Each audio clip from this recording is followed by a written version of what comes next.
The trolls are definitely in chat.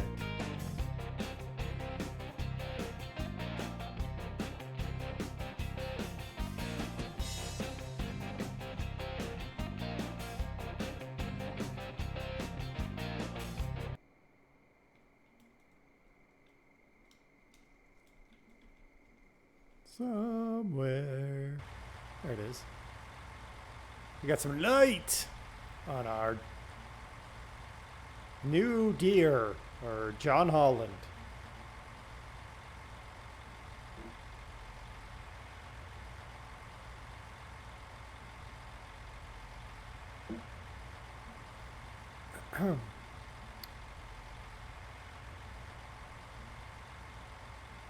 You like John Holland more? Yeah, I kind of do too, actually. I'm going to go ahead and just start because we're harvesting. It's not that exciting.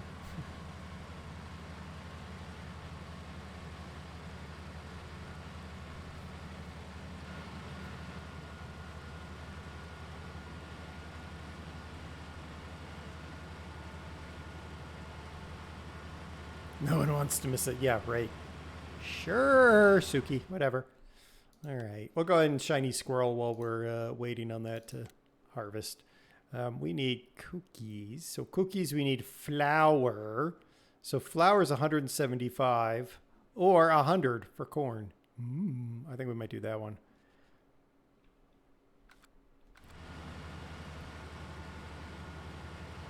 I did mod the XML for the sugar factory, so hopefully it's going to produce faster.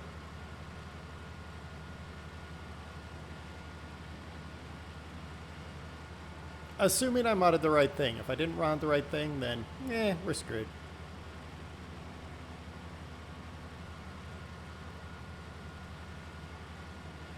Who's being all cheaty? It was only producing 1,000 liters an hour. So I upped it to 10,000 liters an hour. Because seriously, 1,000 liters an hour? That's like by hand. Like that big of a factory is not going to produce only 1,000 liters an hour. I'm sorry.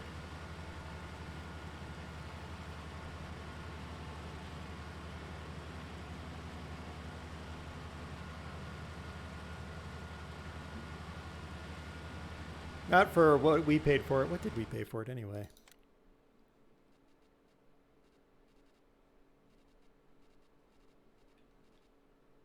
$100,000? Yeah. What's the point of rushing? Well, I want to stockpile it, basically.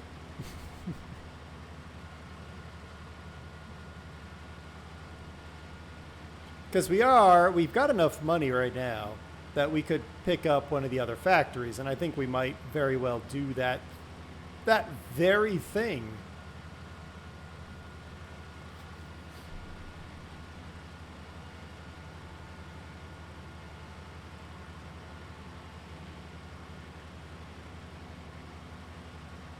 Now, corn flour and cookies would be weird.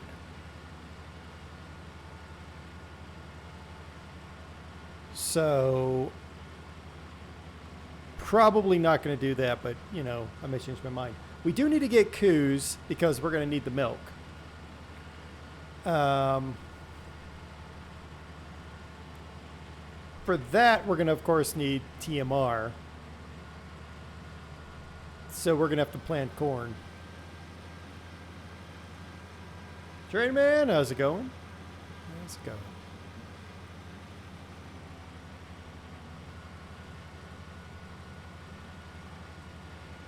Dear Kitty, my day is done. At least work is done. TMR. Where is my...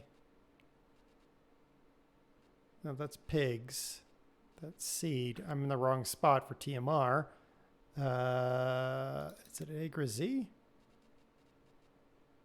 I don't remember. Oh, well. Yeah, that happened. I gotta find where the TMR is. We gotta... Actually, do we actually need... We need eggs. Guys, you don't actually need milk, just eggs. And we got the chickens, so we just need wheat and flour. All right. Okay. So that's a good thing. We don't technically need coos. We can get away with just chickens that we got. Yeah, I thought so too, Suki, but we was wrong. Do I have... That's wheat. So I got 68,000 liters of wheat. So we can definitely get the chickens started. Disco Combine is grooving through the... Yes. Yes. It is what it is. How's it going, Ollie? Shadow looks like an Xbox logo. Yeah, a little bit.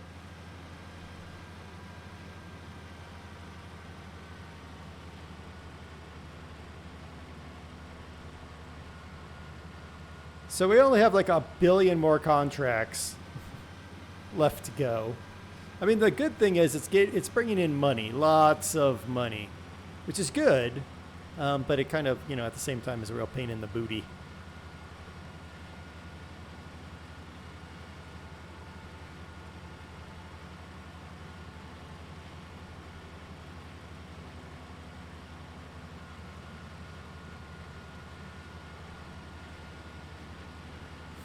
Now, I guess we could get some chickens. Whipping the John Holland. Yeah, exactly. We could get the chickens. Be really easy to feed them. Some wheat. And we could get the eggs that we need. And we can start stockpiling eggs. Then we just need to stockpile flour. At least the contracts aren't to move diggers. Yeah, exactly. That was insanity. Built an entire bridge out of diggers.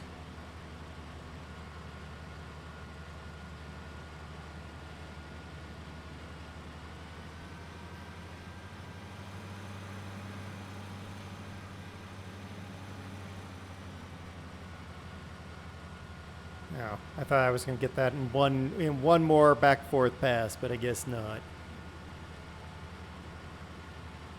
I was going to send our Massey down to the wheat field to start working the wheat, but then I looked at the wheat field and how far it was and how far I'd have to transport, and I just couldn't bother with it.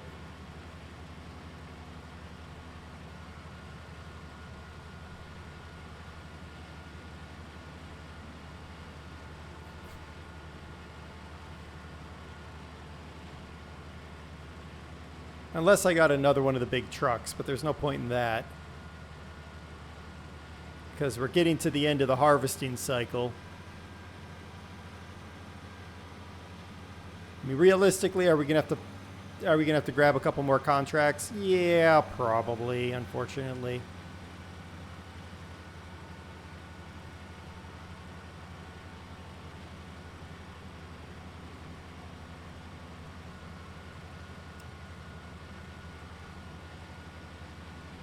That's not a bad idea, Suki, keeping the wheat for flour and buy chicken feed.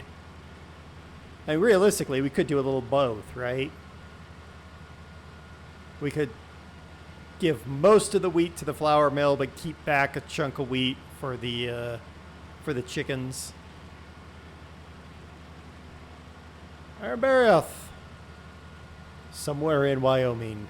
Well, say hello to all the cows. They outnumber the peoples.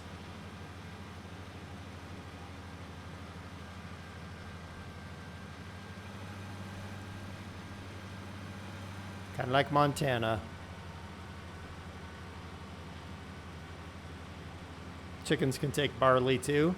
Ooh, then you'd have beer chicken. If you cooked them right, I guess.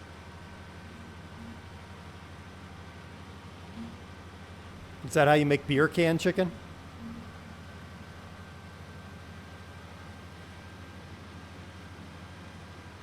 All right, I need the truck now.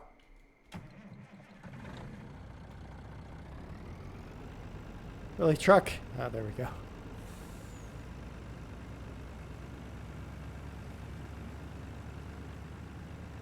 It's a good-looking truck. Where? Oops.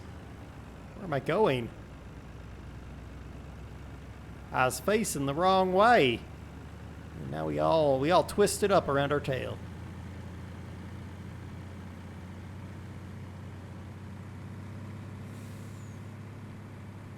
Get off the road. It's like watching Wolfman drive in Dirt 3.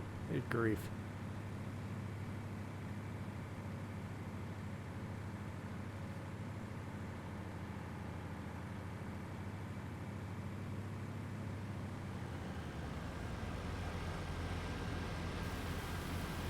Okay.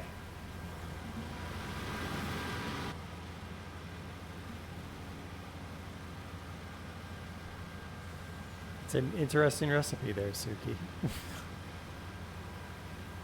All right, we are working on this field, whatever field it is. Field 11. Okay, we're 6% done with field 11. Magically, well, we're 1% done with field 41. And then field 33. All right, so 46 is the wheat field. Doing field 11. 41 and 33. So that's 41 and that's 33. So we'll probably just drive across here to 41. Then we can hop across, well, across there to 33. So that'll work.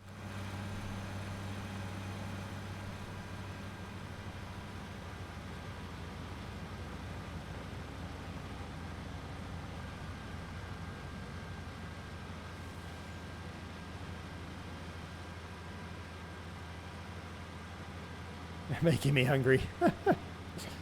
Yeah, that happens in this stream a lot there, Iron Barryath. It happens a lot.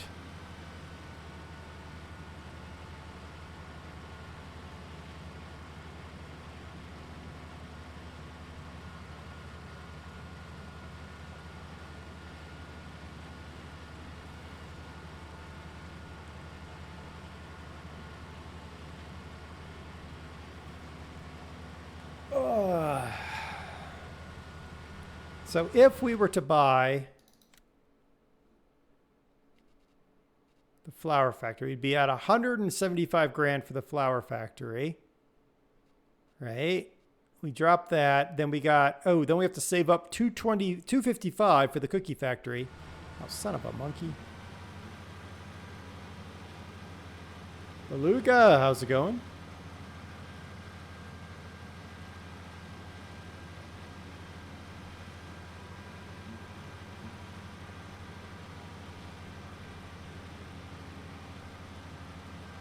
So we need 255, 175, so 330.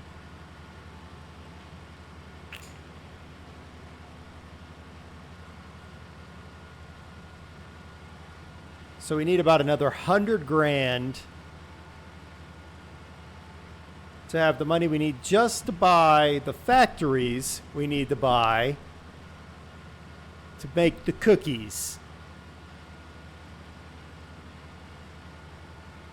That's going to be interesting.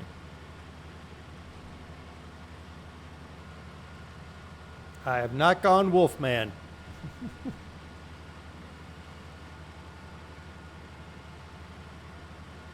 Yeah, I don't think I've updated the maps list lately. Oh no, maybe I did. I don't remember. Oh no, I did because I put Wolfman's one on there.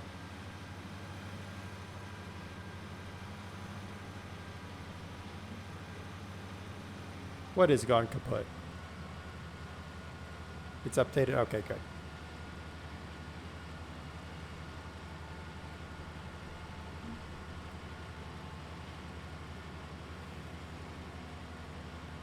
Suki, it stays. Because when we replace Pineapple Bay, we need a new map. So it's going to stay. It's just, you know. Das Cookies Inc. is getting expensive to start. It is, Train Man. Never realized it was so expensive to start a cookie factory.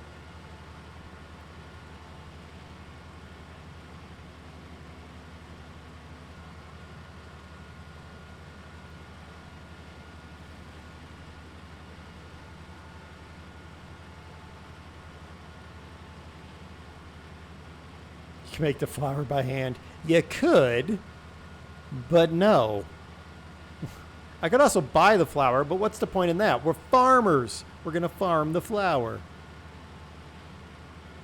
We'll buy the chocolate chips for the chocolate chip cookies because we won't farm that. Not in this game anyway. You could probably do it in pure farming. Oh, wait, no, you can't because it doesn't allow mods, but pure farming is closer to allowing you to do that.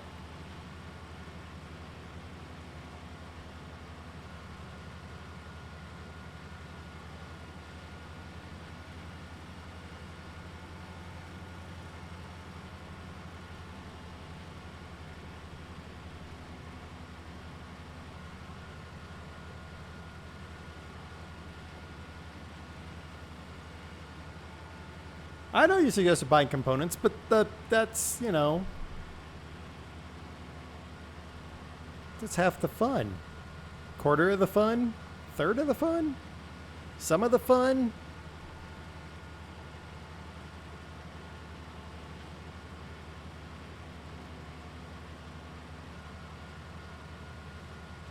A little bit. Thanks.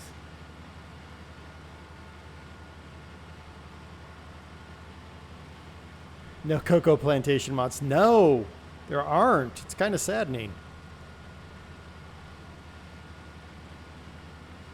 Though usually, well, we are in a sugar growing area, so I guess you could grow cocoa here.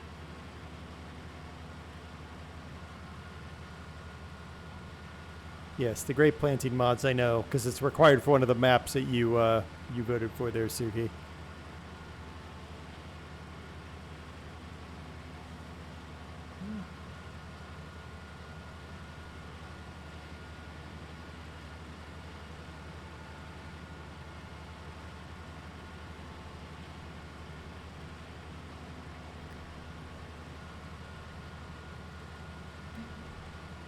And you know what? In the end, Suki, all the mods are grape. It's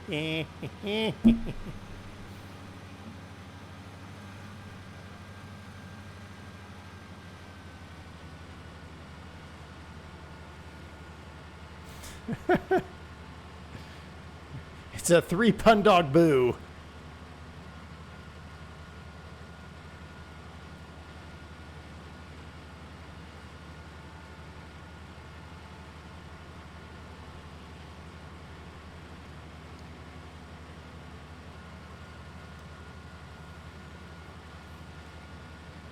Oh man. You know, people who do physical labor, they often claim that people who do office work, they're like, oh, you have it easy. You just sit all day and type on a computer. But it's exhausting to think all day about how to solve people's stupid problems that they should be able to solve themselves.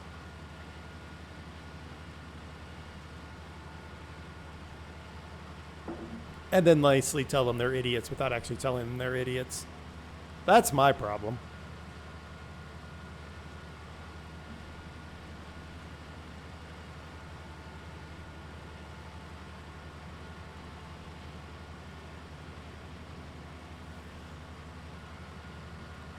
Okay, this is a lot bigger field than I really thought it was. Mental exhaustion is worse than physical. Yeah, exactly. At least with physical exhaustion, like when I'm hammering up the tile or whatever, you know, you're done, and then you can go relax, read a book, whatever. Mental exhaustion, you're just...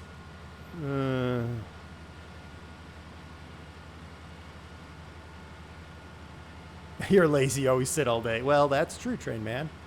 I didn't want to point it out, but I mean, you are extremely lazy for sitting all day, every day. Manual attach peasant. Hey, Das.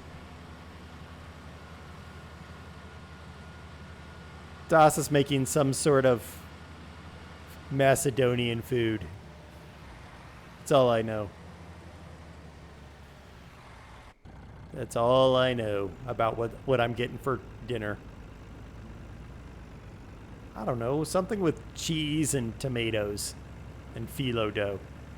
She told me, and I immediately filed it in the, I don't really care, I'm going to still stuff it in my face and eat it, so meh.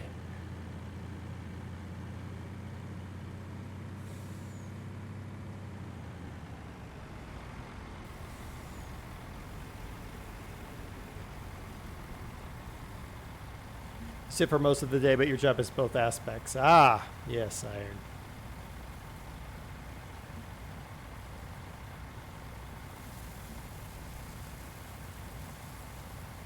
I wish many days. I wish that I had more of a physical job. Mainly because when people annoy me, then I could use a hammer on something, and you know, nobody could say anything.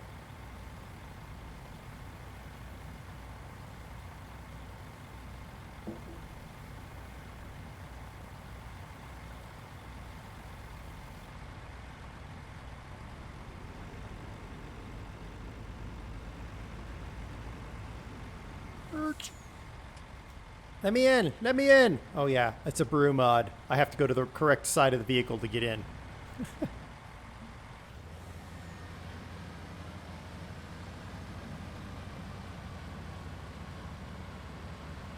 So we're harvesting at night, and I normally wouldn't harvest at night, but we're harvesting at night because we took so many contracts. I need to maximize the time so we can get all these contracts done. Yep, train man, exactly. That's why I have a shop, so I can go out in the shop and work on things and shoot things with nail guns and, you know, stuff like that.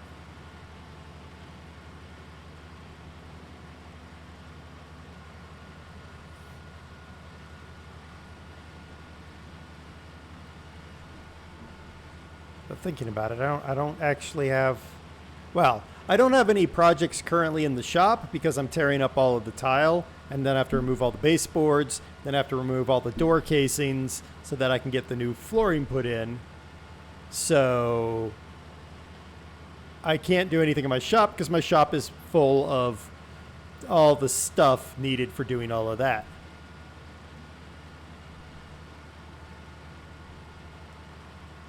But once I'm done with that, I gotta watch the SketchUp video that Farmer Kurt sent me more so that I can design the thing for my mom so that I can build that.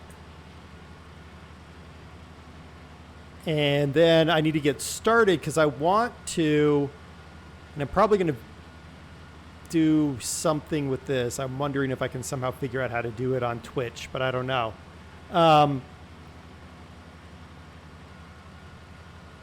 I want to build like nice wooden toys to like give away for Christmas and stuff to people. Like not just toys, but like little wooden Christmas gifts. I got a really cool scroll saw book that like details a bunch of stuff you can do with the scroll saw. I'm not a very good scroll saw person, but I'm really good at the bandsaw. So I'm going to try to do some of that stuff in the bandsaw or figure out something.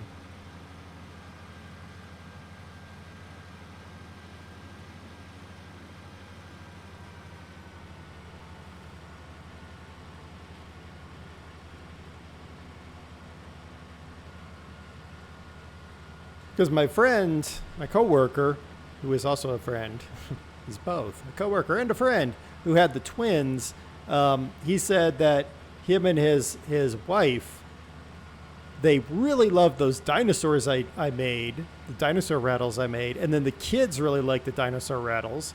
They used them to beat each other with, which, I mean, whatever. They're getting use. So I'm like, that's really cool. So if I could make stuff like that, I don't know. I don't know. I would like to build something useful to somebody who's homeless, because we have a lot of homeless people. I'd like to build a bunch of like useful things for a homeless person, and then just go and give them to the churches around here that work with the homeless. But I don't know what to make, so I'm going to make the toys and give those to the church while I try to figure out about the homeless thing. But I don't know what they need, like, and I don't want to say anything to like the church people, because then they get all excited that you're going to do it, and then they say, well, there's like 1,000 homeless people. I'm going to be like, I can't make 1,000 things. So, isn't that what siblings do, hit each other? Well, yeah, I guess. I don't think me and my sister ever got into a hit and fight.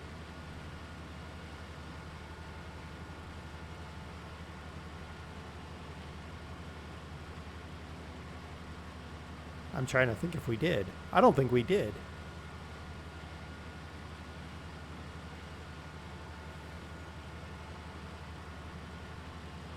Right-a-row.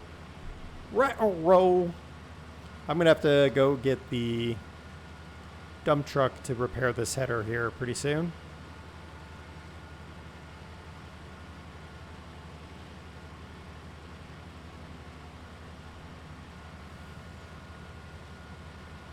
So if any of you think of something, if you're like, oh man, like a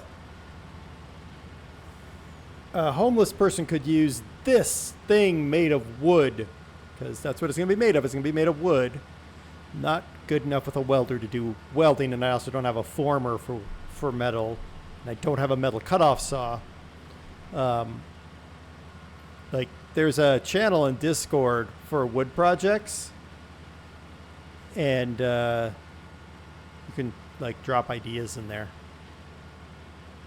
Oh, I'm sure we did, Train Man. But I have no problem saying straight up, my little sister is my hero.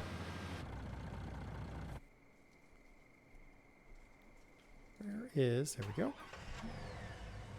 You do. Yes. Okay. We have a trailer. Let's go repair our header. Can we look at James? There's James. He's hard to see. It's very dark in here, and I can barely see out the window in front of me. We should put on our beacons. No, we shouldn't.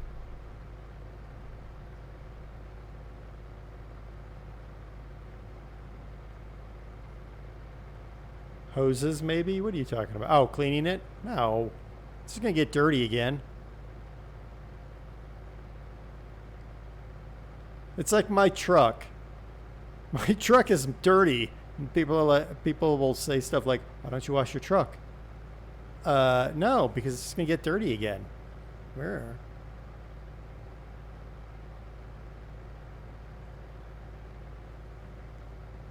Oh, is this not attached properly? You think so? You think so? Oh, son of a gun. You're right.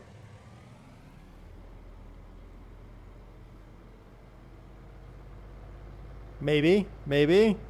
Oh, hey, how about that? Well, there you go. What do you know?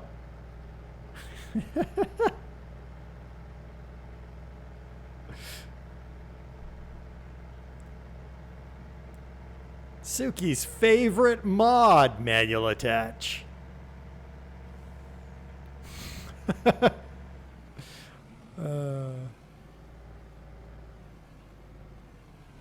think this is the entrance. Yeah.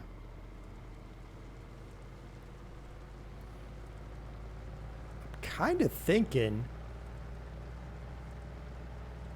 I've got a new idea for a new thing, because that's what I do. I come up with new ideas for new things.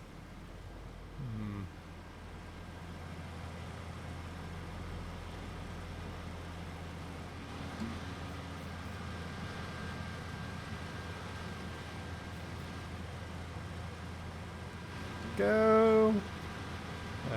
M. Yaw. Prepare for 205. Yep, that's fine. Now, don't do that.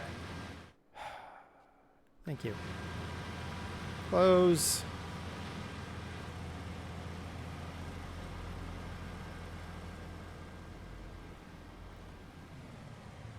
All right, we'll just leave it there. Let's not leave it running. We'll just leave the lights on, though, because batteries don't die in this game like they do in Gold Rush.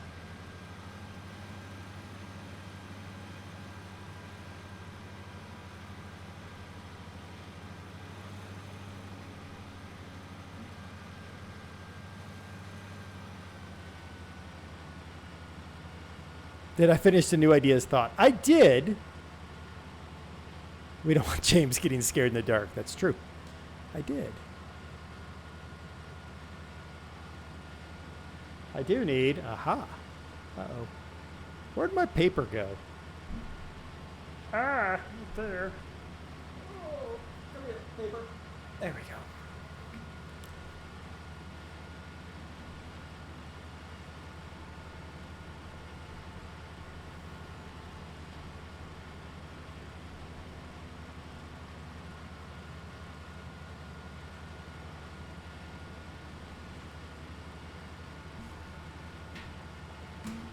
And what is the idea? I'm not going to tell you.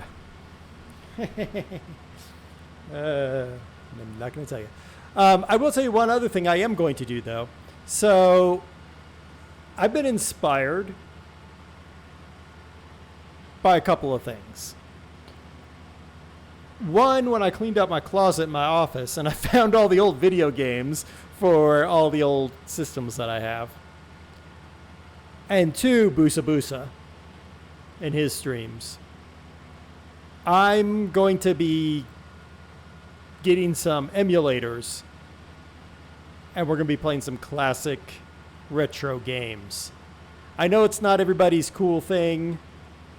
But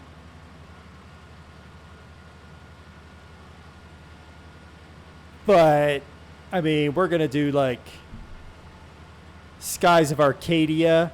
That's a long game. But Skies of Arcadia. If I can get an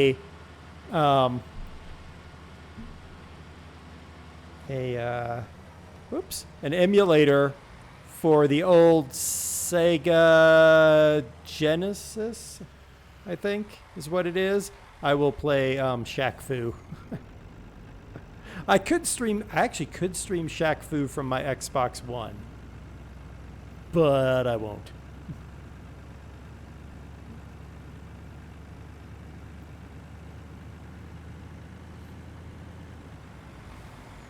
Whoa, stop. There we go.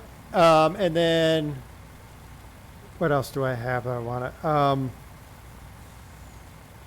PS2, the Kelly Slater Pro Surf would be an interesting one to play for a little bit. Stuff that I enjoyed playing. I'm also going to try to DOSBox some retro games, some retro PC stuff. Because straight up, some of these retro games, they are so like hardcore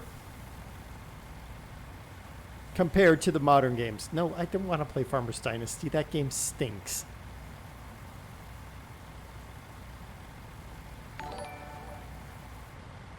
You're Shaq Fu?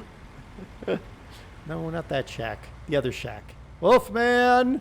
Coming in, broadside, upside down. His car is on fire. He hit a rock. How's it going, bud?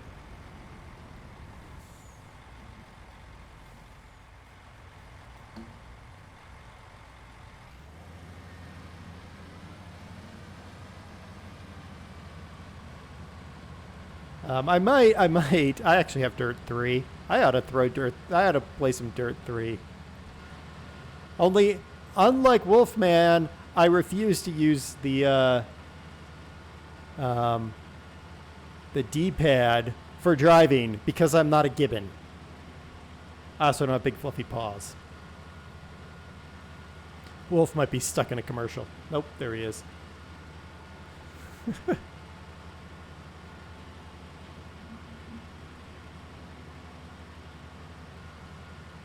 First PC game you ever played was Duke Nukem. Oh, yes. Good old Duke. I played lots of Duke Nukem back in the day. I beat it like 3 or 4 times.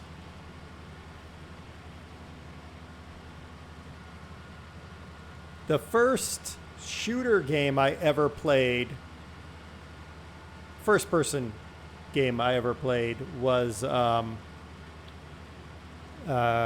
System Shock, the original System Shock.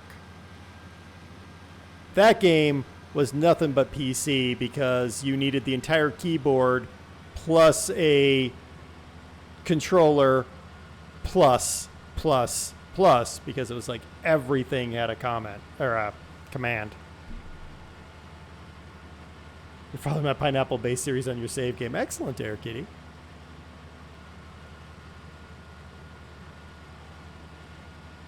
Yeah, I know I have some of the Dirt games, Wolfman. I just don't know. What? Which ones? It sounds like poor design. Actually, it wasn't DOS. It became very intuitive because you could do everything quickly across it because I used a joystick for System Shock plus the mouse. So I had the joystick with the left hand, the mouse with the right hand, and then the keys were really easy. I learned it really quick. It was amazing. That was System Shock back in the day.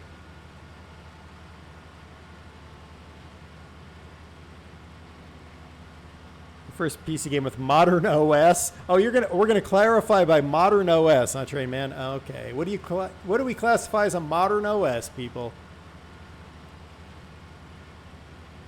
The first OS I used was MS-DOS 1.0, 1.5, something like that.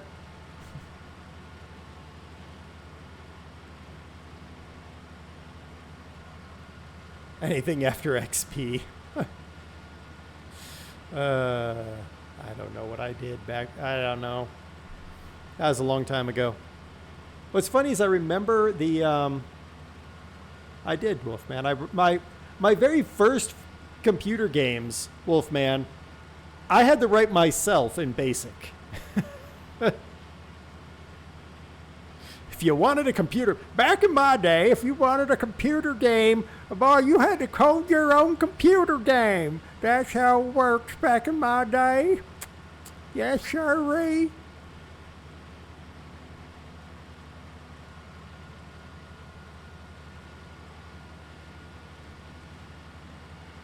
Windows 3.0. Oh, yes.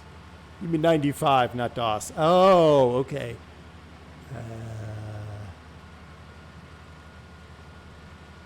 I don't remember, actually. Oh, Wolfman, my dad bought me a book of game ideas for BASIC. And it had some code. You could code exactly what the book had, and you'd get a game that sort of worked. But then you just, you kind of went from there. Strangely, okay, maybe not strangely. I remember the games I played back in the DOS Windows 3.1, which realistically was just DOS with a shell on it. I remember those games.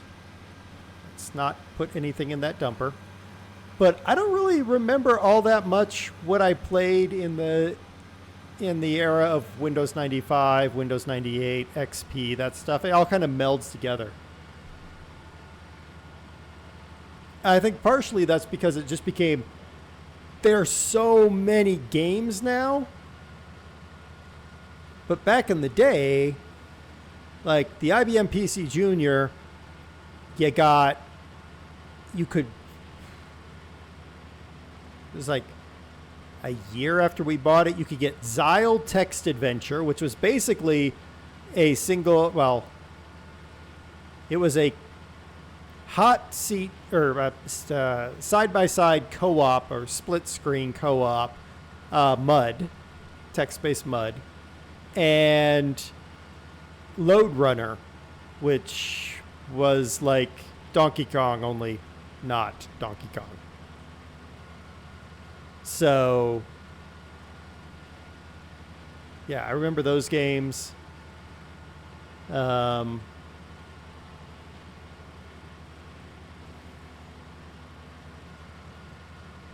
Airborne Ranger, which was a phenomenal Micro Pro game. That was phenomenal. We talked about Odell Lake before, about the where you're a fish.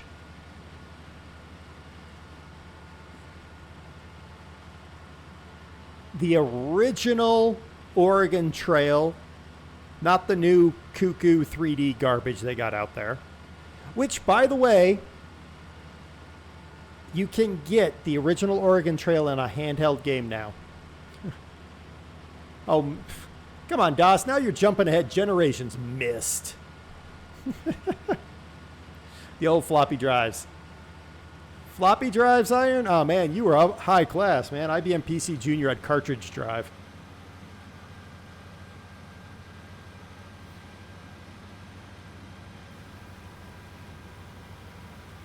Repton. No, I don't think I played Repton. And then, of course, you know, you got the games that started out in the arcades and then they end up on PC, like Rampage. Everyone remember playing Rampage in, like, the pizza parlor or whatever the same thing would be in the UK, I guess the chip shop. I mean, Suki wouldn't because, you know, Suki's a pup, but still. Or the old tabletop game, Pac-Man things.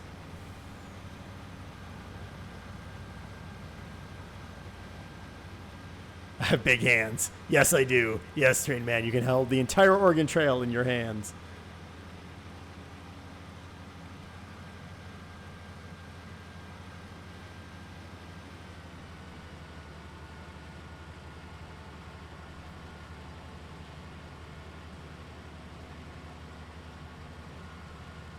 Fruit machines. Okay.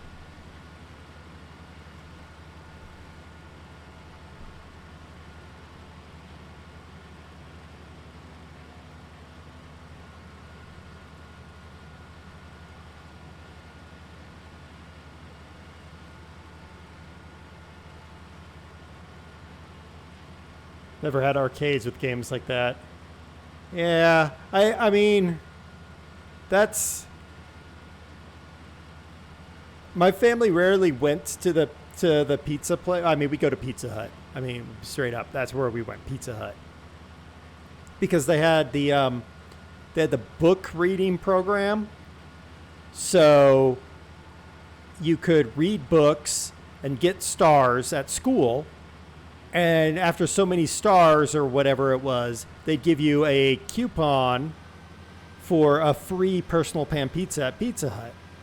So then you'd have that, and your parents would be like, okay, well, we're going to go to Pizza Hut because the kid eats free, right? Except for, you know, you have to pay for drinks, but whatever. That didn't matter. And then you'd go there, and you'd spend like $20 in quarters playing Rampage and Pac-Man and Galaxica or Galaxy, something like that.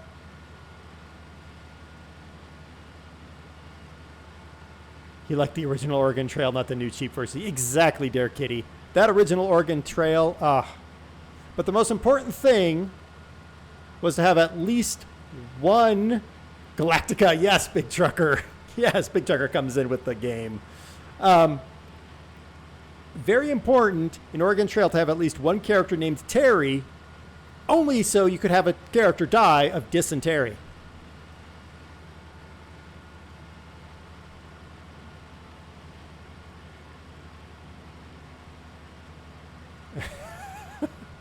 Pooh.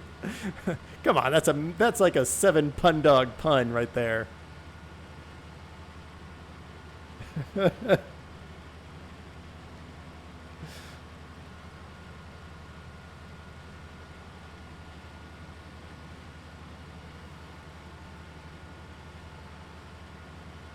It ain't like it used to be back in our day. That's right, Wolfman. That's right. I mean, back in your day, it was what, the Penny Dreadfuls.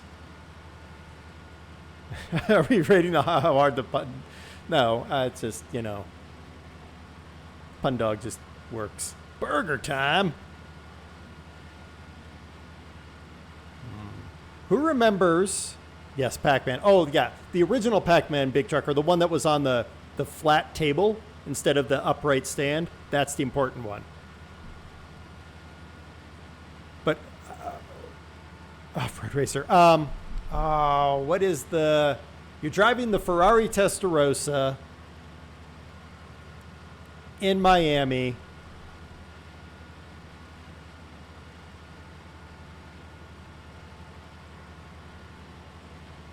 You know this game, right? You did tell the Xanax joke, Farmer Kurt.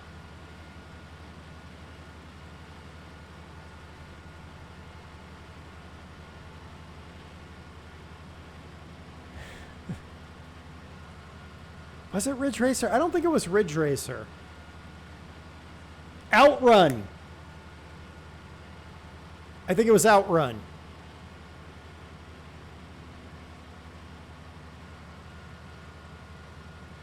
And then there was Pole Position and Excite Bike. Yes. Pole Position, I hated that game. It was evil. I could never make it around the track. I could barely make it around the first turn.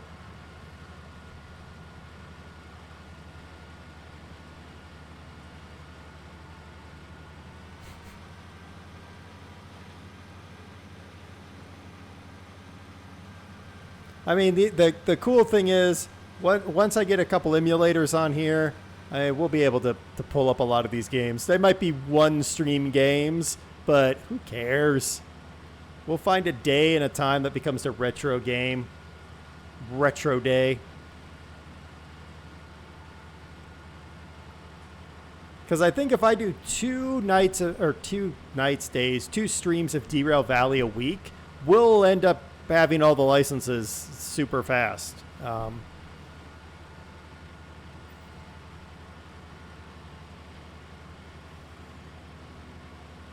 And I really can only manage like 1 day a week of Minecraft.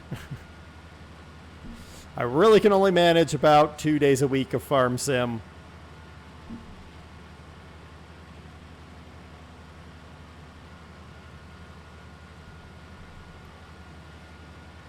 I just got to be careful. Some of those retro games, I mean, like the one I that really made me decide I want to do this was Skies of Arcadia. That's a 40-hour game. That's like 20 streams. What's going in the spot of Bus Sim? Probably a second Derail Valley for now.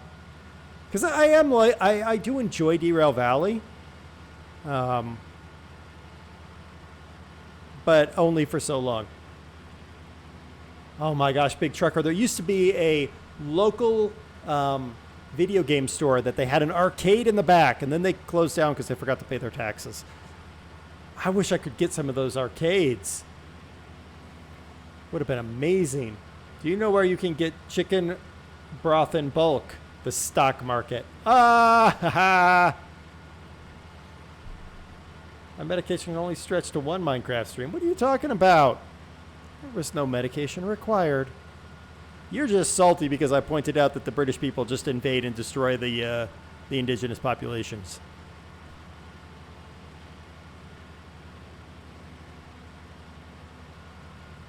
More Derail is good.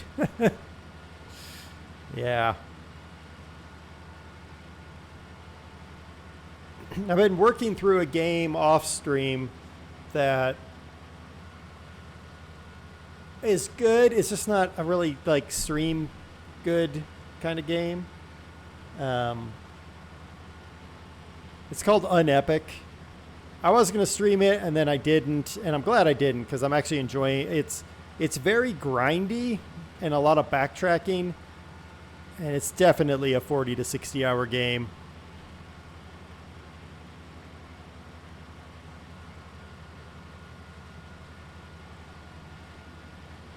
I know you secretly love Farmer Dynasty, but don't want to show it. Yeah, exactly. I love Janet. I love that sterile... Never mind.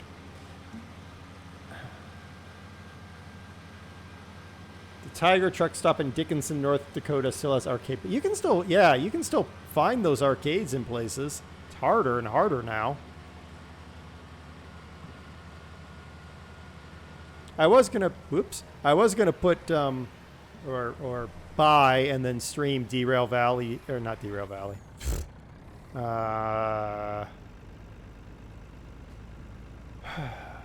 Train Sim World, but quite honestly, no.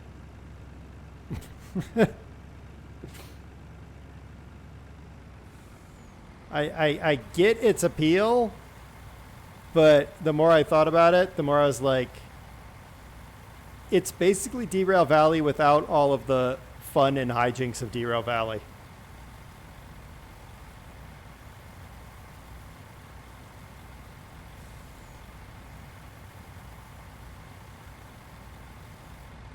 All right, we got to go deliver this. Where are we delivering this, I wonder? We're going to have to go this way no matter what. So let's get the truck going in the right direction and figure out where we are going with this.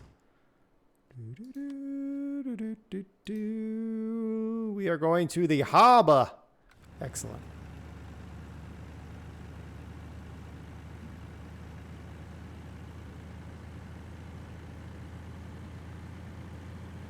You feel like you should leave, you're too young. It's called education, Suki. It's called education. We're trying to edumacate you.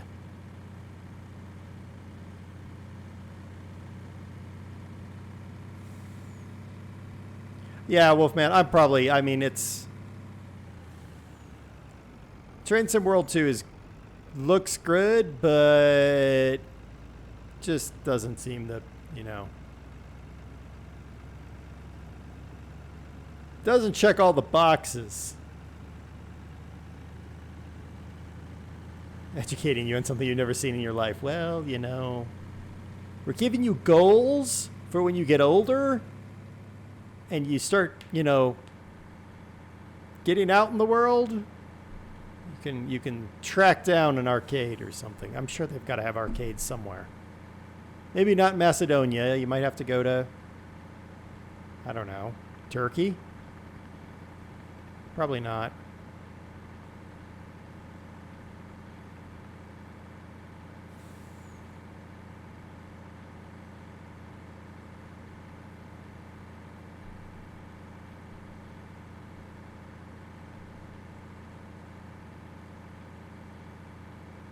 Did I play Leisure Suit Larry when it was still controversial? Strangely, Big Trucker, it is still controversial because it's banned on Twitch.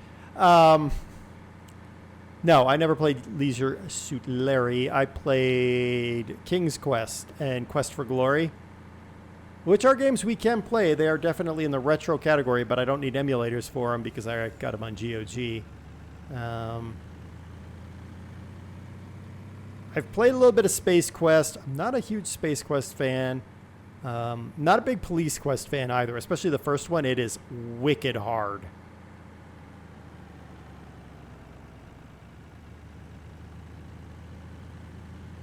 Oh yeah, Leisure Suit Larry is banned on Twitch. But strangely, LA Noire is not, even though LA Noire has complete nudity in it. Don't know. It's just the way Twitch works.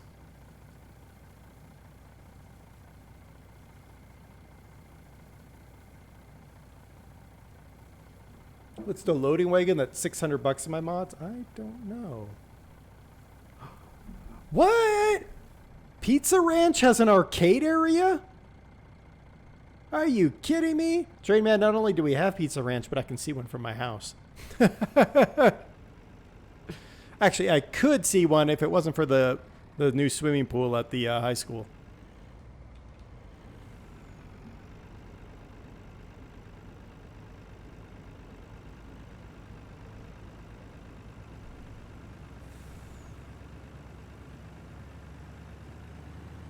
The fun zone.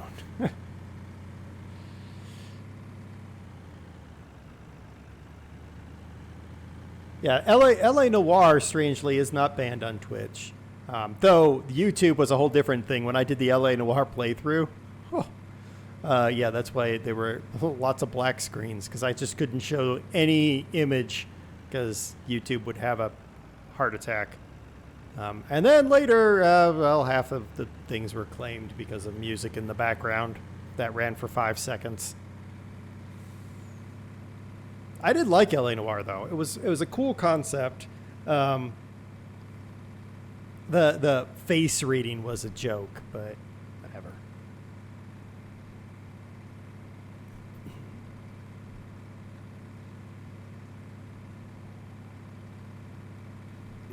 So Dear Kitty was asking about,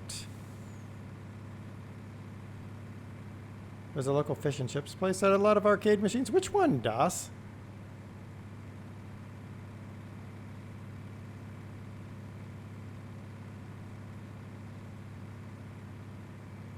Which local fish and chips place has arcades? Oh, that one! Ha! Never mind, I got it. Yeah, they closed down because the place was run by a brewer. It was part of their brewery, and they shut down to concentrate on their beer, which I actually never tasted. I finally bought some, and I haven't tasted it yet. No idea if it's any good. Seems fishy.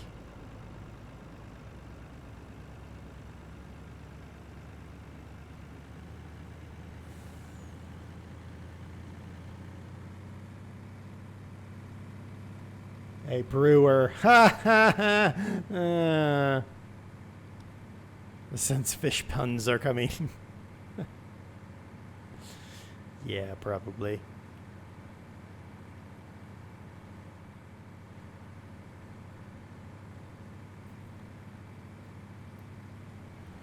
It was definitely not your British fish and chips, though. That place had some good fish and chips.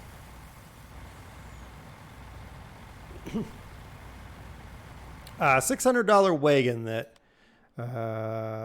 you mean in my trailers?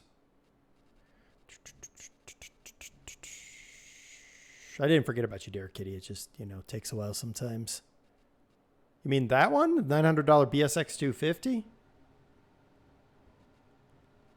Because I think that's the one. We used the BSX 250 in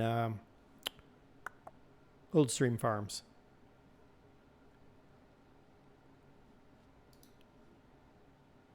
Other one. Oh, and then there's an auger wagon I think we did.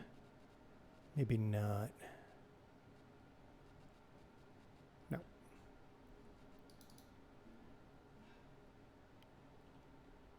Yeah, I think that was it. You done now? Yeah.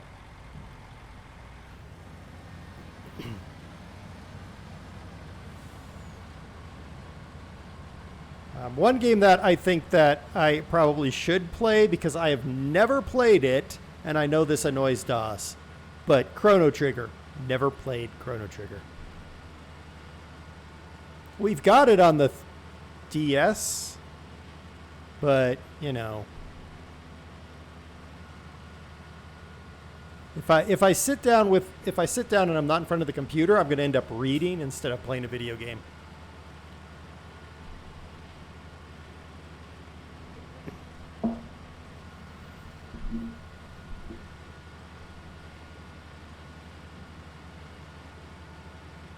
A lot of Time Crisis.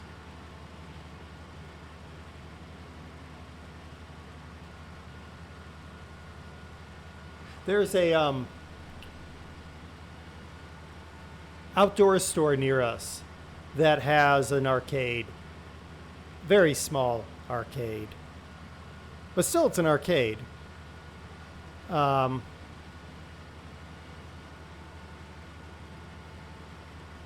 My collection of game consoles sounds like a collection of old laptops. Yeah. Yeah. We've got the Game Boy Advanced, the DS, 3DS, the Retron, the Genesis, not the Genesis, the Dreamcast, the PS1, the PS2, the Wii, the GameCube, the Switch, Xbox 360, the Xbox One, I don't think that's all of them. That's the ones I can remember right now.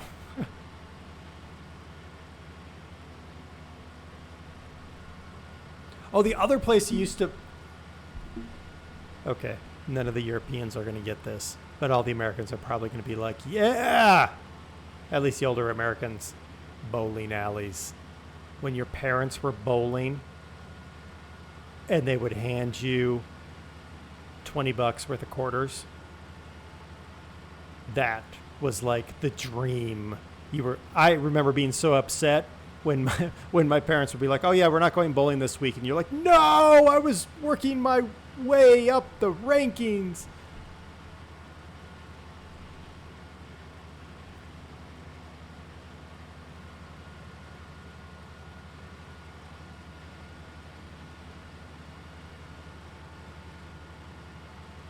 I used to play in a bowling league too, Wolfman.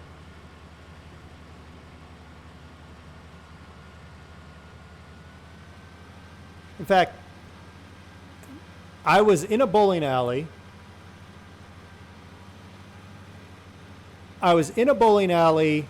Playing video games, and I just finished playing, and I was waiting in line at the change machine to change a bill. I don't know whether it was a 5 or a 10 or what, to quarters to play some more, watching the TV over the bar when the Loma Prieta earthquake, the World Series earthquake happened that collapsed all the double-decker highway in San Francisco.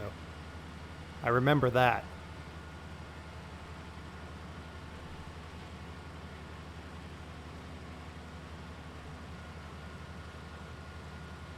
Now you're one of those people that bowl. Oh, Kurt, you're an old man. Actually, I wouldn't mind going bowling. It's actually pretty fun.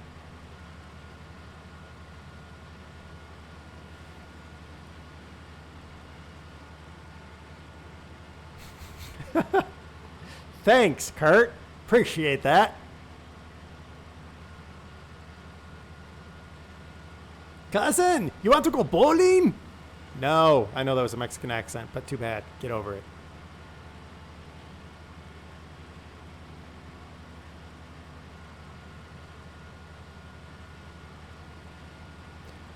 I was bowling when I was in elementary school, and my team bowled so well that when the pro tournament came through the town I was in, I got to bowl with a bunch of the pros. And that was like so cool at the time. I didn't think it was all that cool because I'm a big nerd and I wanted to be home practicing on my cello. But there you go. Jake, how's it going? Most of the alleys have closed everywhere, Big Trucker. We have one in this town and one in the town south of us that I know for sure. Beyond that, I don't know. The roller skating rink. Oh, yes. We had a roller skating rink when I was growing up in Washington State. Then we moved to South Carolina. And suddenly we were thrown back into the 1800s. Not really, but pretty much.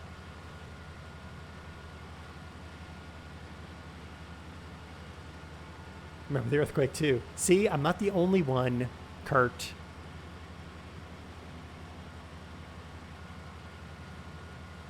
I did when I first went to San Francisco, when I joined the company I'm with, because I was there for 6 weeks for training. I went down to the Embarcadero because I thought they would have put up a memorial to those people that were crushed by that collapse. But they didn't. It actually kind of surprised me.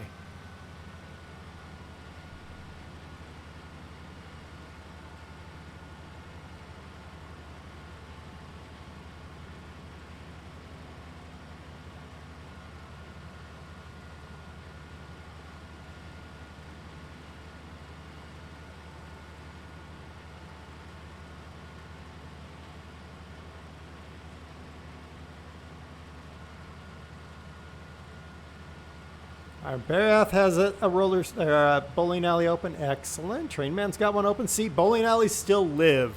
Now, the real question is, are the arcades any good there? Because that's really the point, right? And the beer, now that we're all adults. Well, not all of us. We got Suki around. But most of us are adults.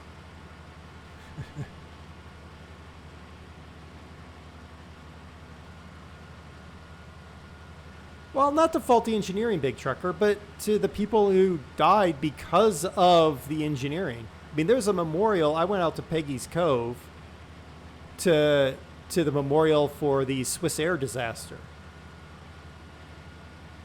And that was faulty engineering. And the TWA 747, where the center tank exploded.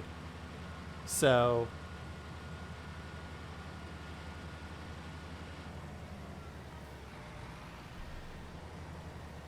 I know, Suki.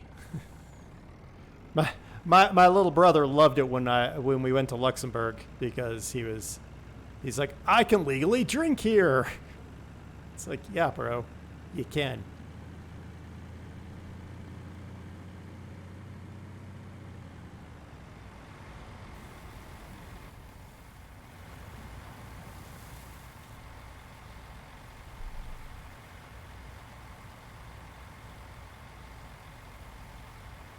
We're adults in here. I mean, not really, Wolfman. I mean, we know you are nothing but dust, but, you know, that happens when you're as old as you are.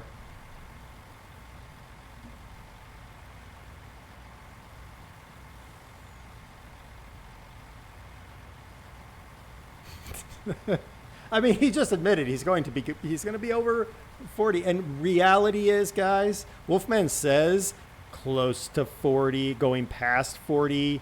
The reality is you have to multiply his age by 10 to get his real age.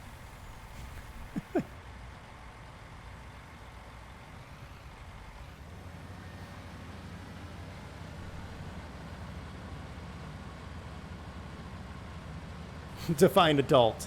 I can't.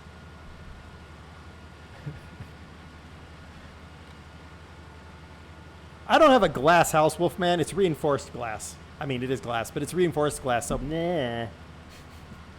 Yeah, the TWA explosion, that was something else.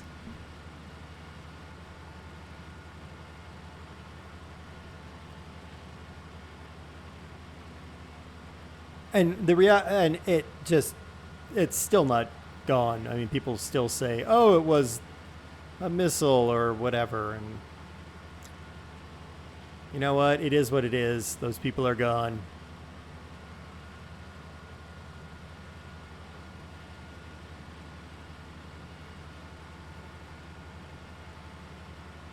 This is a big field. This person has huge tracts of land. Have we decided on the whole Cabise argument?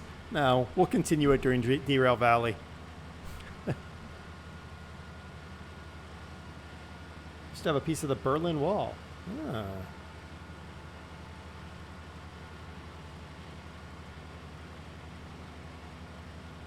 Everyone know that when John F. Kennedy went to Berlin, he gave the very famous speech, but and I'm going to mispronounce it too because me and German get along like oil and water. It's known as the Ich bin ein Berliner speech, but when he actually pronounced it, the way he pronounced it, he said, "I am a jelly donut."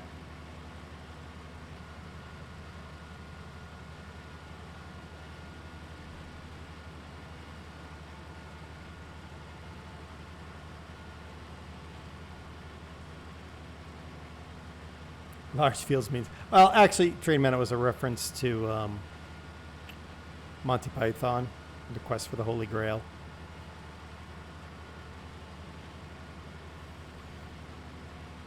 A king was talking to his prince son, who was very effeminate, about marrying this princess. And whenever he says she had huge tracts of land, he made a reference to another area of her vast anatomy and said she had huge tracts of land. Then the son ran away with a knight, and I don't know what happened then, because there was death. There was lots of killing, but that was because Sir Lancelot was an idiot.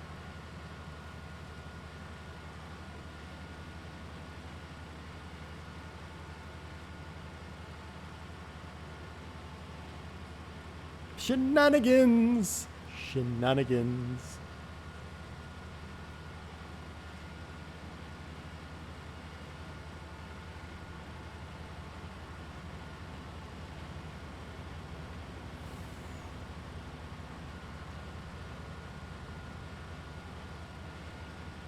I'm trying to think of what I was gonna look at.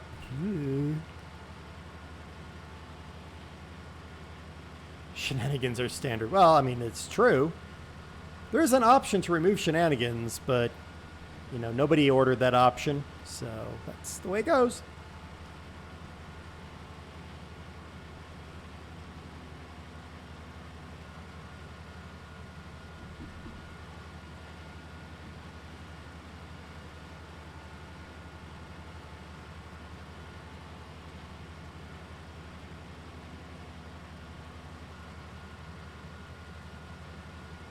Is it unpopular opinion to think Monty Python has aged quite badly? Revolutionary in its day, but now less so. Yes, I would agree completely with you, Ollie. I mean, it's still quotable, though. It's still very quotable, but yeah, not so revolutionary. Sort of like Blazing Saddles. I mean, highly quotable, but there's a lot of cringeworthiness going on in that. And it can never get run on open cable. It has to be on pay channels now, unless it's cut.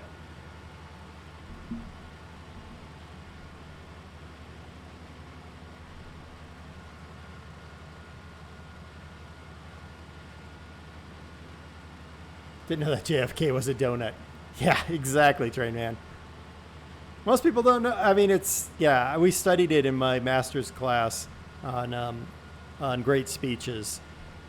And it was talking about how the fact that the pronunciation, the way he emphasized the words, the word Berliner became jelly donut.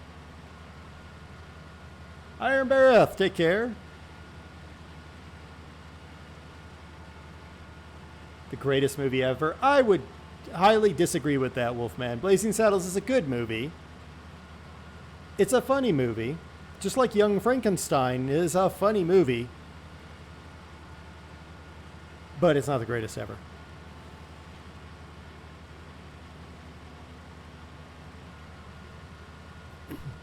I mean, if you want to talk about a movie that's aged really, really well, Office Space really has aged pretty well.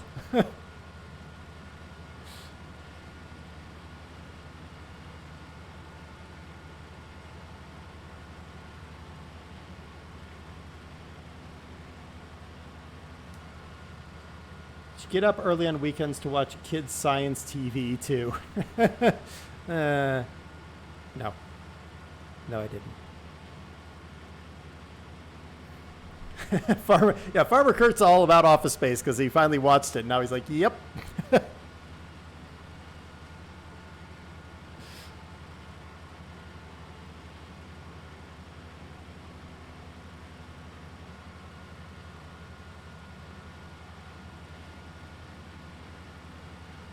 See, I got up early on the weekends, but it was to feed the dogs, take care of the horse.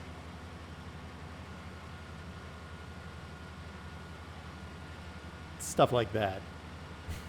I didn't watch much TV.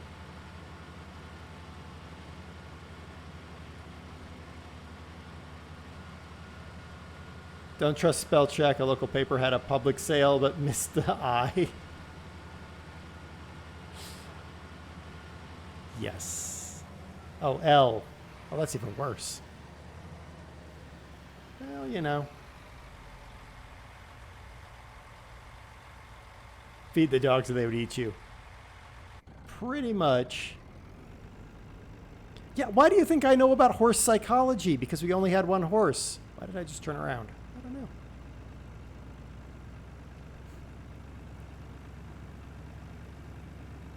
But the neighbor had a few horses, so our horse hung out with those horses. So, you know, you learn.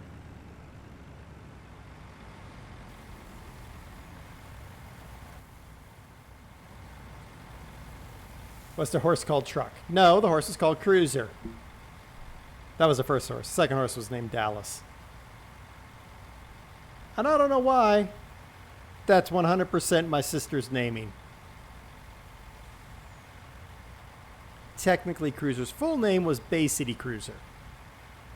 And I don't know why, because we didn't live in a bay or in a city. Nor did we have a cruiser. I have no idea.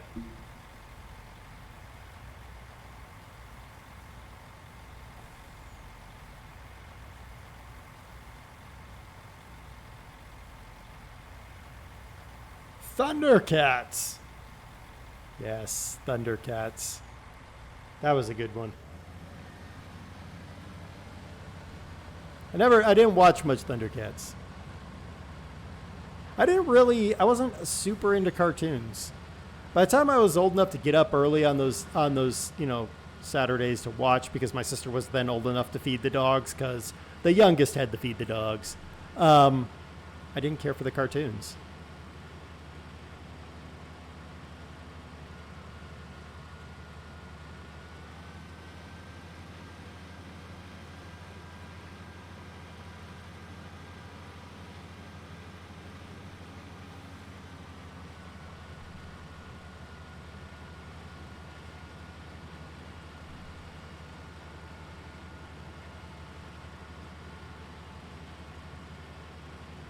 Transformers early cartoons are still better than the... Yeah, well, anything is better than a J.J. Abrams movie. Straight up. Like, there is not a single... No, there probably is one. There's probably a couple J.J. Abrams movies that aren't absolute garbage, but the majority of them are absolute garbage. He ruined Star Trek. He ruined Transformers. He's just terrible. I mean, if it doesn't explode, it's not a J.J. Abrams film. And I'm like, it doesn't all need to explode, dude. Transformers kind of had to explode. But still. Good old days of children's morning programming. Yes. You can, on some of the DT3, Digital Tier 3 sub-channels, sometimes you can find somebody who's broadcasting a lot of the old school cartoons. Tom and Jerry, yeah.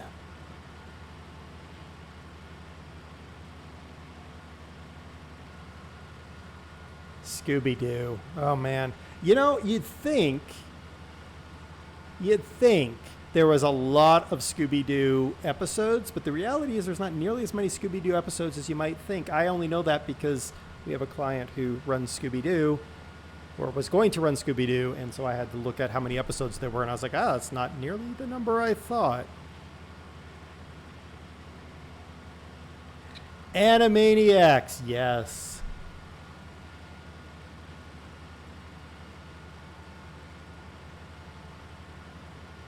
Is it bad I never cared for Star Trek or Star Wars? I did like Spaceballs.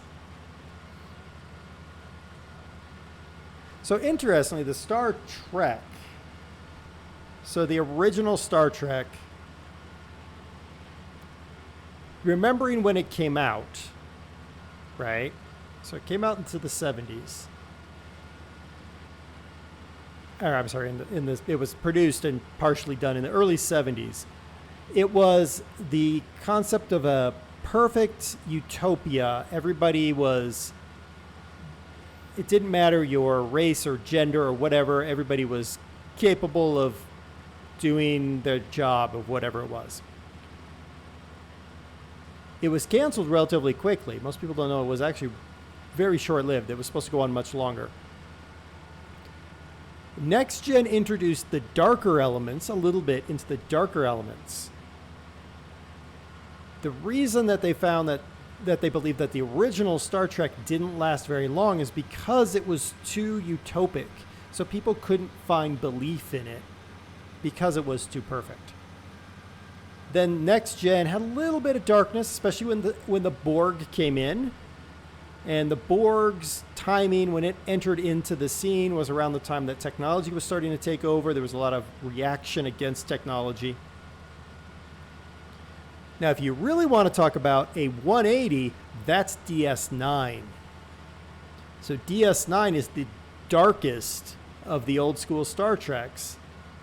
It's really dealing with hatred, racism, reactionary thinking. All of those kind of things live within DS9. DS9 had a pretty decent run and actually has some pretty high ratings. Also, Benjamin Sisko, the baddest captain there is in all of the Star Trek universe.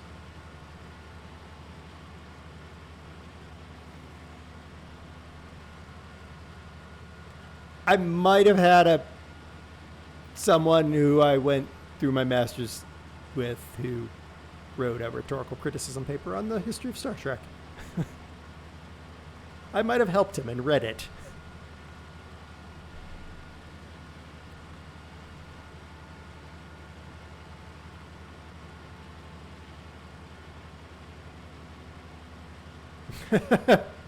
You know, the conversations in my streams, they go all over the place. You never watched Lord of the Rings. I don't blame you, Farmer Kurt. Don't blame you. I've read Lord of the Rings and The Hobbit, better known as There and Back Again, and Silmarillion. I've not read Harry Potter, but I watched Lord of the Rings.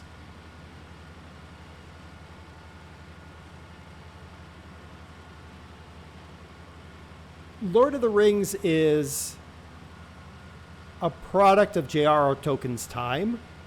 See, I remember J.R.R. Tolkien served during World War I, and he made Lord of the Rings a fight of good against evil, and there was a lot of angst that would have been generated out of his experience during World War I.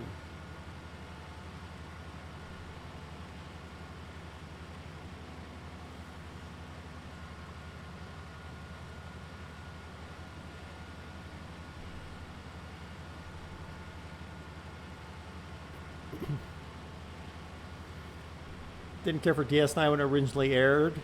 Watched it 10 years ago. Could appreciate it. Yeah, I mean, DS9 will have a longer shelf life because of the darkness within DS9.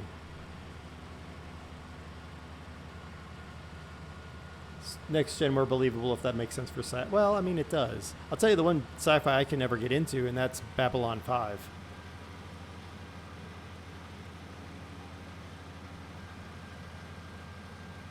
You want to visit New Zealand now? Yeah. I mean, you got to hand it to Peter Jackson. The movies are beautiful. Up until he did The Hobbit, I was so angry about The Hobbit. Legolas never belonged in The Hobbit. Just saying, he ruined it. There and Back Again, A Hobbit's Tale is all about Bilbo Baggins. Doesn't involve Legolas, doesn't involve Gimli. They just put Legolas in there because women thought he was hot, and men who like men thought he was hot.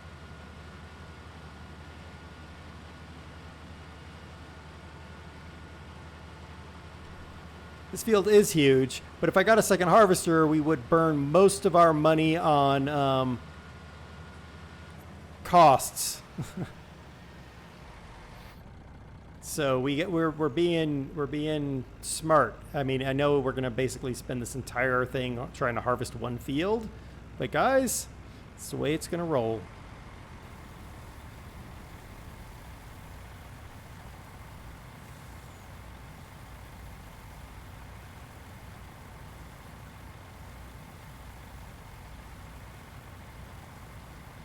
I think his new groups of mods have Courseplay, Suki, but let's be honest. Do you really think I'd be able to figure out Courseplay in any sort of time? I have no problem saying I'm useless with stuff like Courseplay.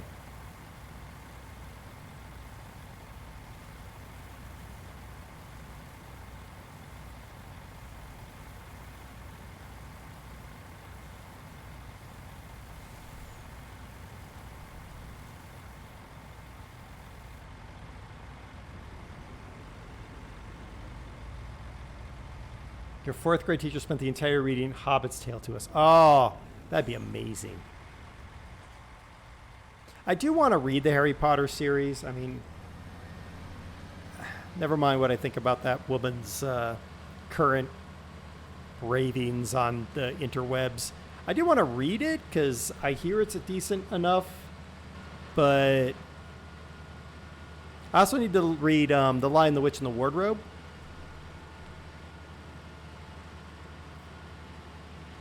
But I spend way too much time reading nonfiction. So when I finish the book I'm reading right now, I have to, because the book I'm reading right now referenced another book I have like 6 times so far. So I have to read the collected works of Nietzsche. And once I'm done with that, then I'm either going to read a book about the First World War, another book about the First World War, a book about the building of the Dreadnought and how that changed the evolution of naval warfare, or a book on Paris during World War I. Or a book on the history of sugar. Or I'm going to reread The Count of Monte Cristo. I might actually reread The Count of Monte Cristo because that is my favorite book. Gold Rush used to be a good TV show, but one fell apart quickly. You know, Dare Kitty, I never really could get into Gold Rush. Again, most reality shows, I don't think I need to say that. I don't think this is a shock to anybody, but most reality shows are not reality, and they're all setups.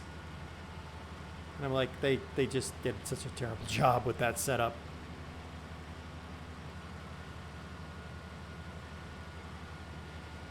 Yeah, Babylon 5. You know, the book that everyone was like, you need to read this sci-fi book. It's amazing. And I read it and I'm like, nope, never again. That was Dune. I'm like, no, thank you. If I want politics, I'll read the news. No way, they are so real. Yeah, exactly, Suki. You'd be surprised number of people who, I mean, there's some whoo dingers out there. Tell you what.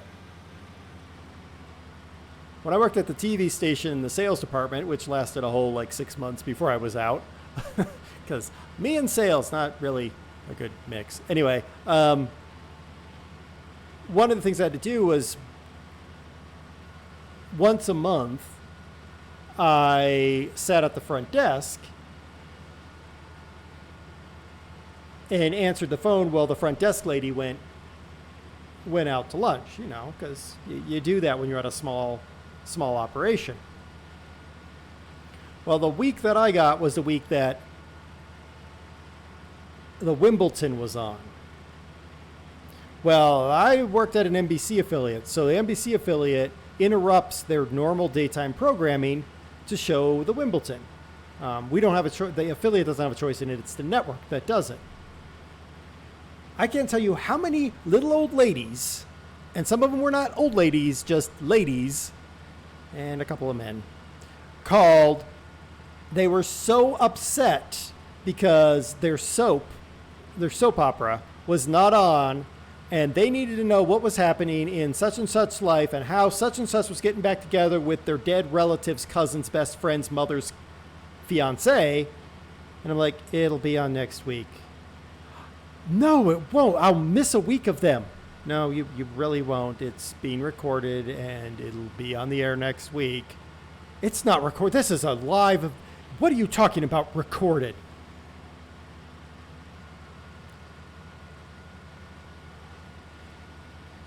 ultimate grilled cheese.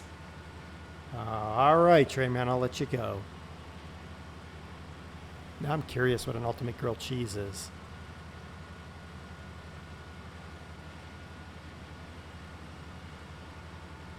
You audiobooked the Dune series from the library. That's probably the best way to do it, honestly. I kind of want to do an audiobook, a reading of a book, but at the same time I don't. So we could read children's books, people. I found, like I said, I found my, well, let's put it this way. My sister found the books that we had as a kid and she sent them to me. And I'm like, why, sis? And she's like, I don't know. I didn't want them in my house. Thanks.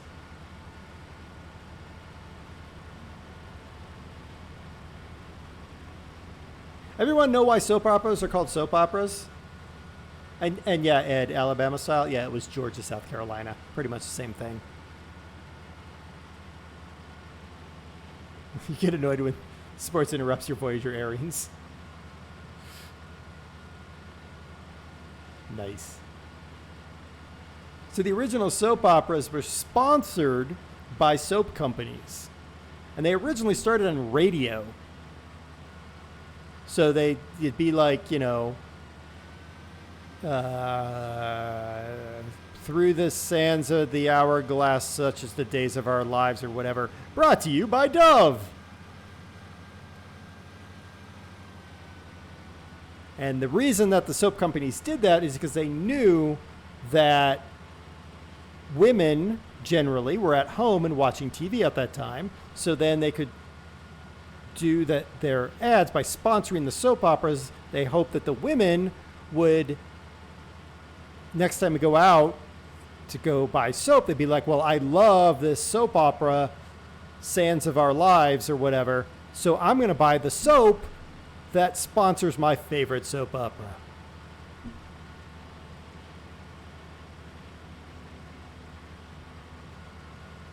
I don't know. I don't know why I said Dove. We use bee soap. Actually, I think it's goat milk soap. Whatever.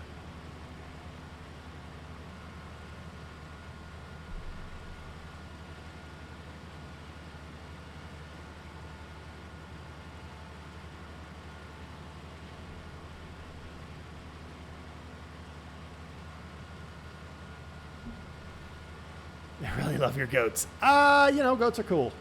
Goats are cool. They're not as bad as sheep.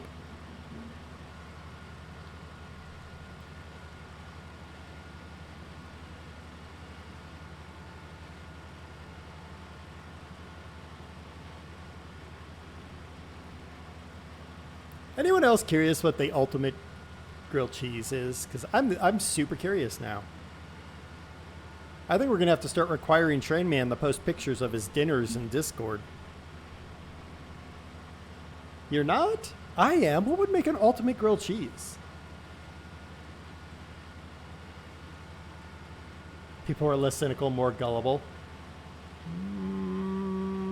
Yeah, to a degree. There's a great book I read, Wolfman. You would probably find it interesting, but at the same time disturbing. I think it was called Black Ops: The History of Advertising. I'm looking right now in my list of read books. I'm pretty sure that's what it was. Oops. This thing really needs a. No, it wasn't Black Ops. I wonder what it was.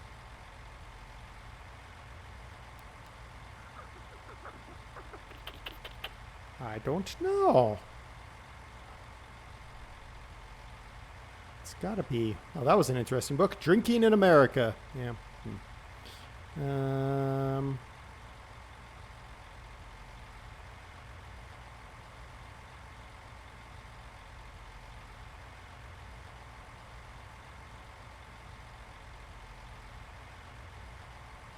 Huh.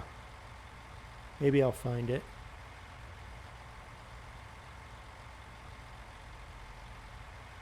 Probably too close. I mean, it was a bit too close to home for me, too, but it was still interesting because it was talking about the early days of advertising and how it kind of led to where we are today.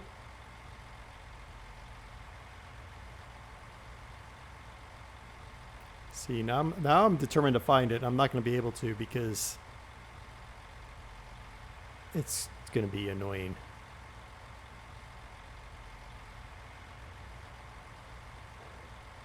Oh.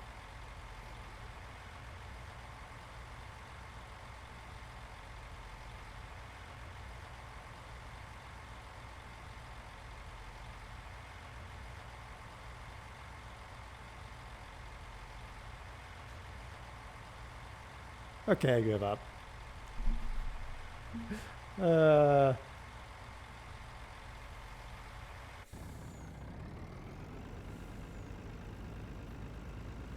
You think the ultimate grilled cheese has some bacon? Oh yeah, maybe bacon, some tomato in there. I think maybe some pastrami in it. That'd be good. And my red book list is like 300, 400 books long. That's just on my phone. The ones that I know I've read. That doesn't count all the other ones that I don't remember reading.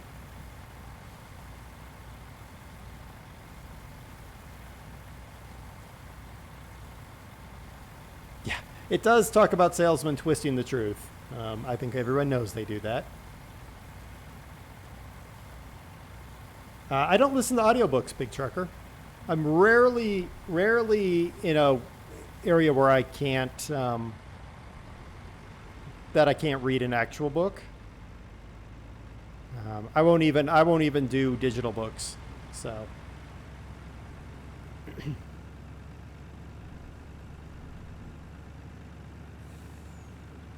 it's real books or nothing.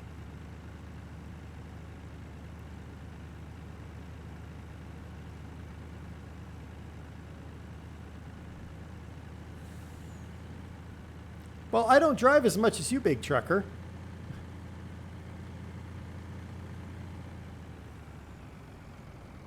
Like, if I was driving like you, I probably would have thousands of Audible books.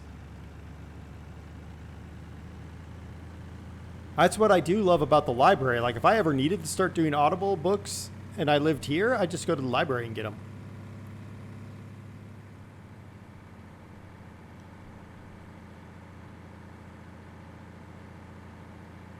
I was selling solar panels at one point. Had I told the truth, I would have never made a sale. Wow.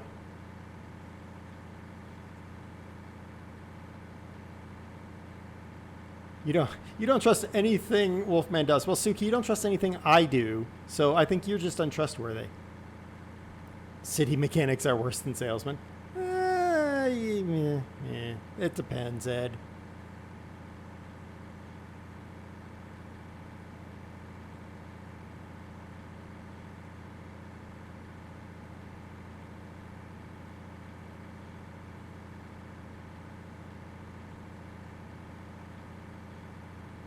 You only trust your troll. You mean your mind meld, buddy? Since you two basically are the same human?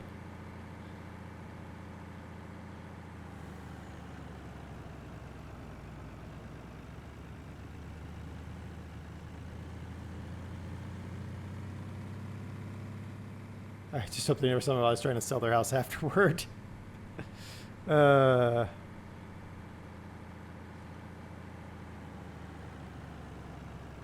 I mean, no joke. I'd love to have solar panels, real decent ones, on this house, but not gonna happen. Oh, stop. For training wheels, library audiobooks work? I don't know, Big Trucker. Our library here has a huge selection, so I guess it depends on where you are.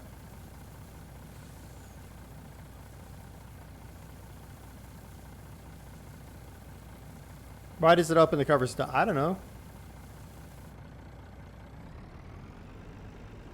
It also annoys me it never closes them back.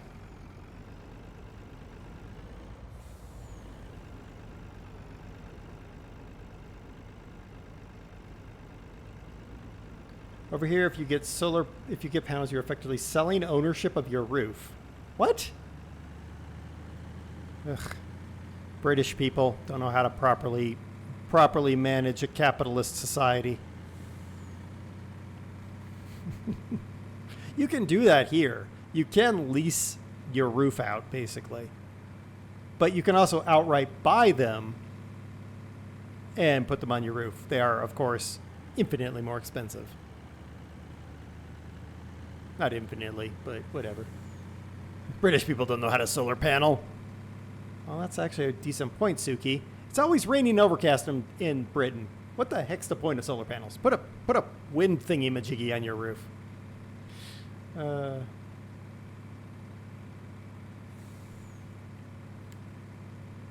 Roofs are overrated. Well, you won't be saying that when the hurricane hits, Ed. Or has your hurricane already hit? Oh, it's a free government scheme. Ah, yeah, see. Whenever government and free is involved, no. It's like when the U.S. government gave us all free money because of the pandemic. I'm like, yeah, I can't wait to see my tax bill.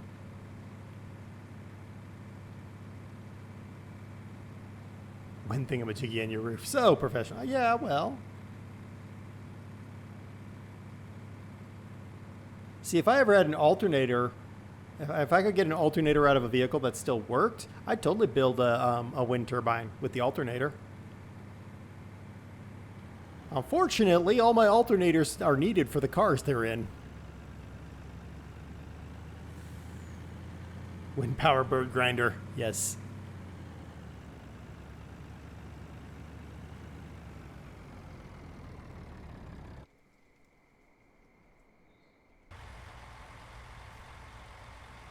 Nope, that thing still had corn in it. It went away, or we memed it into going somewhere else. Wind and rain, that... Okay. Yeah, I know they were talking about, oh, it's such a terrible thing. Oh, the hurricane's going to destroy the world. Ah! I'm like, it's just another hurricane.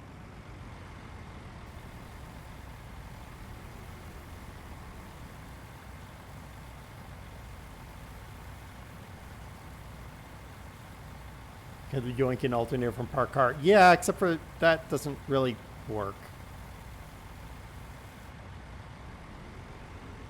Roadside garage sale electric treadmill.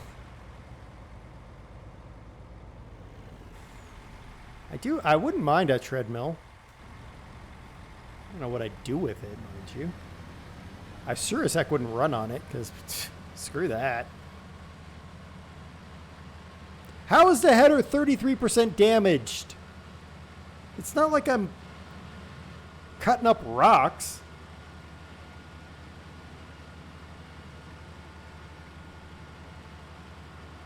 Duck farts around here and everyone stops to recover. Well, that's because it's the UK and y'all don't know how to deal with the vagaries of weather. You're British, you're supposed to control everything.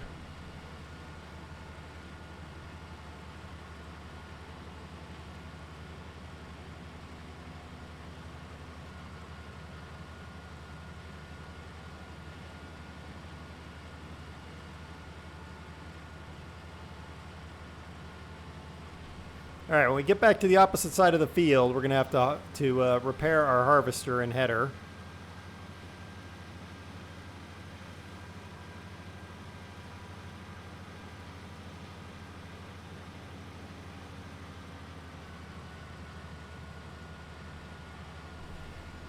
And Suki, you're right. This stream could have just been a podcast.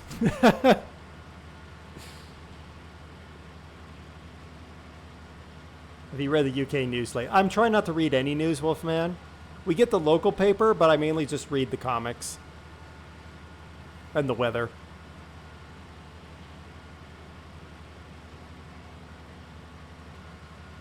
I can't deal with the news anymore.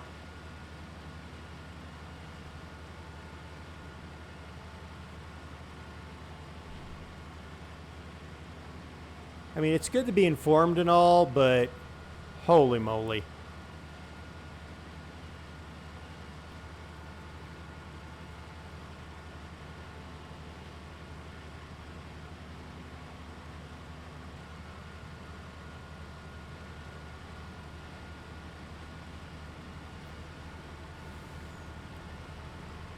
Only the weather bit is normal these days. Not even, Suki.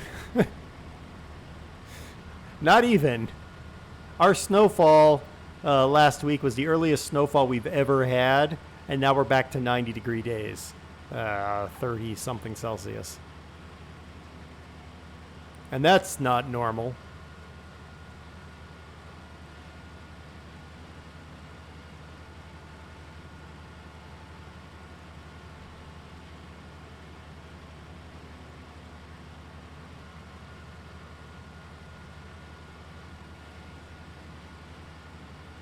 Yeah, exactly, Ed. When our news said it was going to be sunny and it snowed, and then it said it was going to snow and it was sunny, I said something ain't right. Yeah, exactly.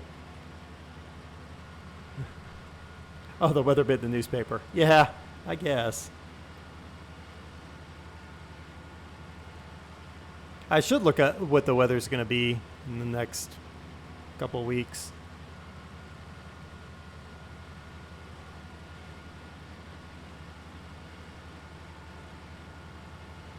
But I can't really bring myself to care anymore. Well, you know, the weather guys, well,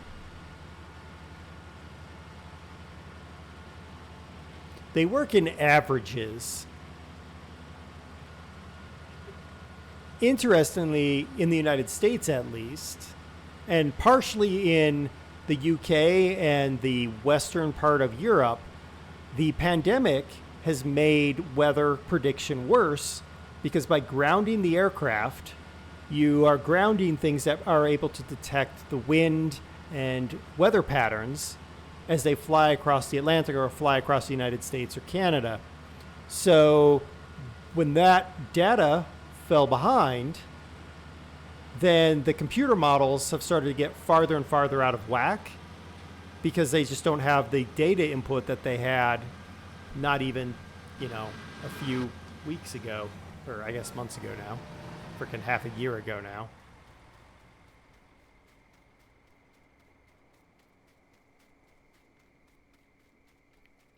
Because those aircraft actually provide a huge amount of weather forecasting. Also, if you were to fly in an aircraft,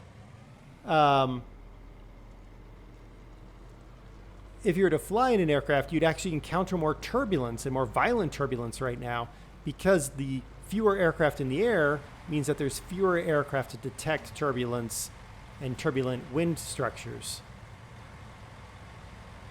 Oop, we actually can repair that guy, right? Again, things you learn. Yes, we'll repair it. We have no choice.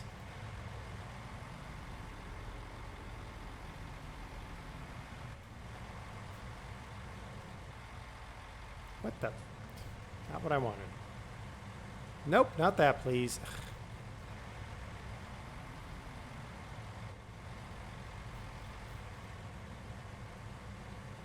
Oh, come on.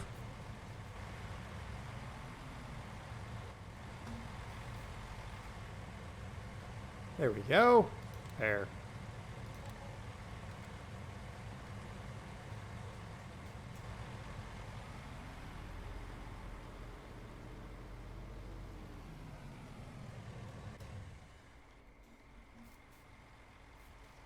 Two weeks ago it was like October, and this week it's been like June.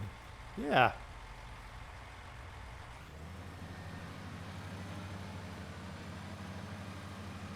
It's interesting what something as simple as aircraft not flying as much, what that causes in the greater scheme of weather and things like that. I did read a very interesting book about the history of weather prediction. It was really centered around the UK and specifically the gentleman whose name I forget. He set up using telegraph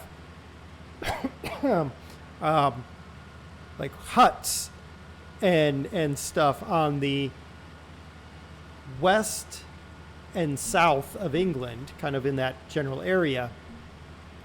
And then they would telegraph in to London what they were observing, and then he used that to kind of track and develop a forecasting model for London.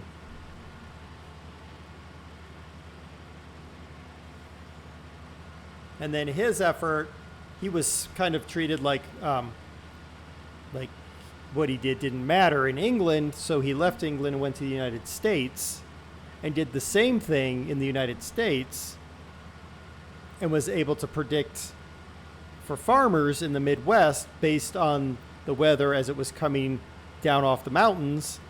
And then he was able to predict for the East as well. And, you know, the rest is history. We have weather prediction now.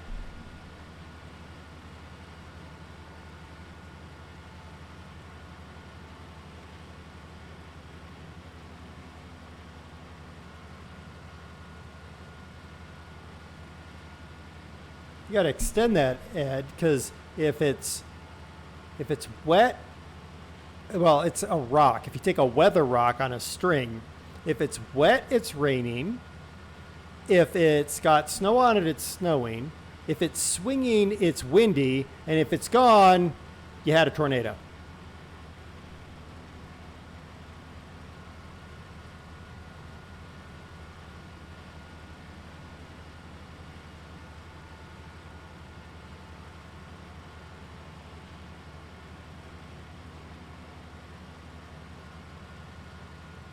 The rock is more accurate. It is. It's true.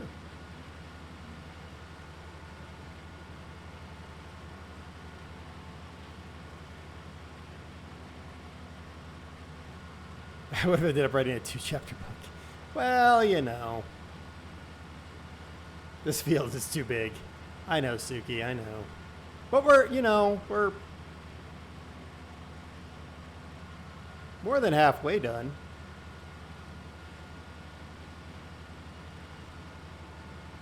I think. Yeah, we're 73% done.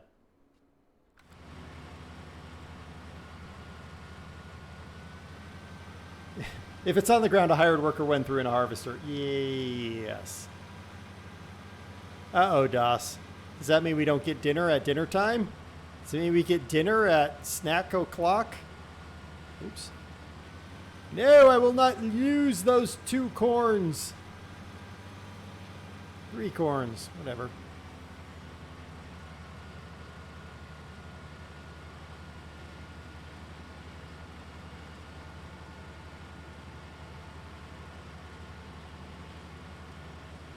What if the ultimate grilled cheese had like 3 cheeses, bacon, tomato, and like a pastrami or pastrami because it's got that sharpness to it. I think that would be an ultimate grilled cheese right there.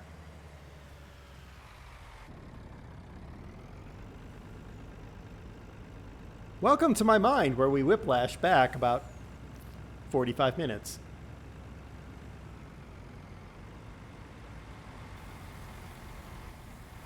Worcestershire sauce? No, you wouldn't put that on an ultimate grilled cheese. What are you, British?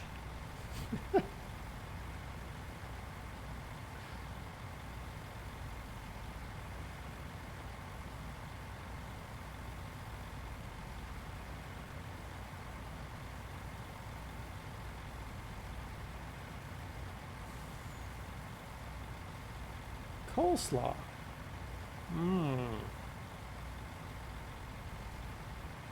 What's wrong with the Brits? Well, I mean, Wolfman puts Worcester sauce on everything, so that's what's wrong with him. To be fair, it might just be a Wolfman thing, or the part of Britain where he's from. I don't know, like Manchester or something. I don't know where he's from. I know it's not Manchester, but I just had to do that.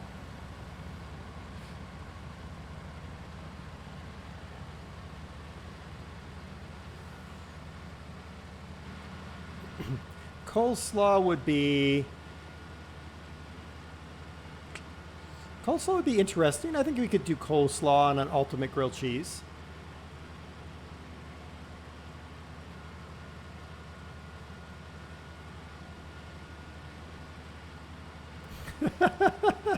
See, I knew that'd get Wolf.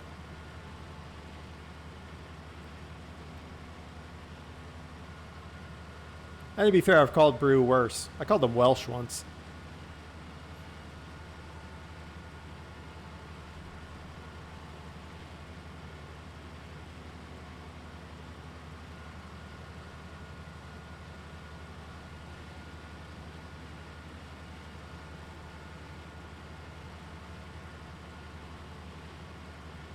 It's cruel on the Welsh. Yeah, I know. Serenar didn't like that.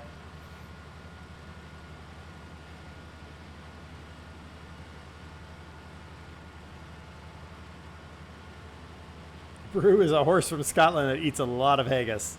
It's true. And then he's jet propelled.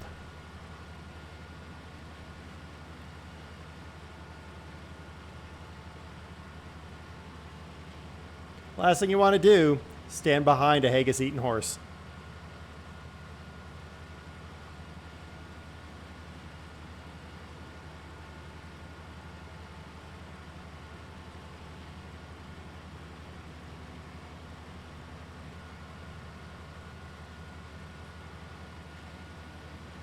Brink. Ew. Just ew.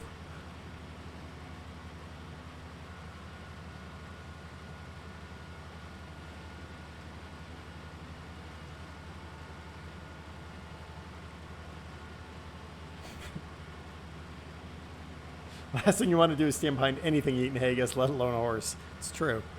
That is a true statement.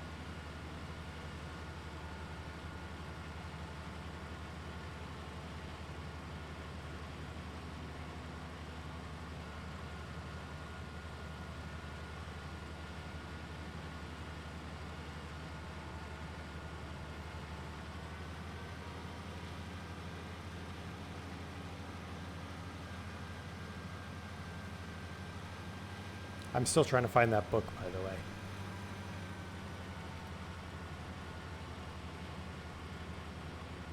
Unfortunately, this app that I have does not have a search feature on it, which is really annoying because I should be. Ugh. The only reason I like it is because it lets me scan the barcode of the books as I read them.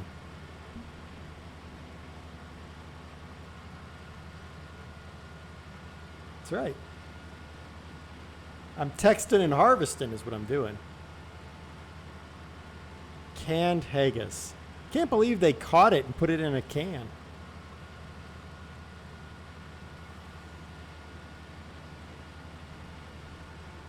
So many books, so little time. You're right there. I know it drives Doss nuts. I read books so quickly.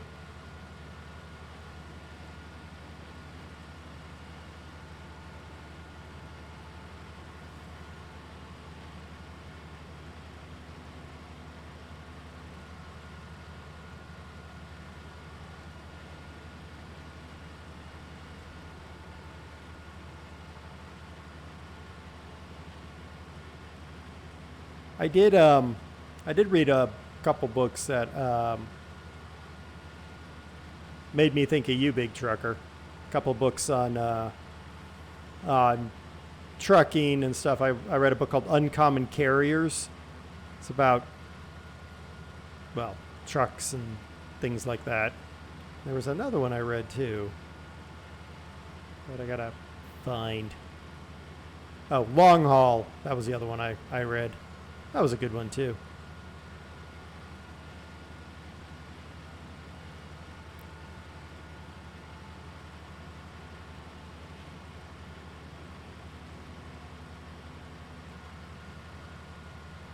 It's not a full photographic memory, but it's pretty close. I usually can remember within a couple pages where a particular passage is in a book. One novel a day. Yeah, but novels are meant to be devoured in like a sitting. They're like the snack food of literature.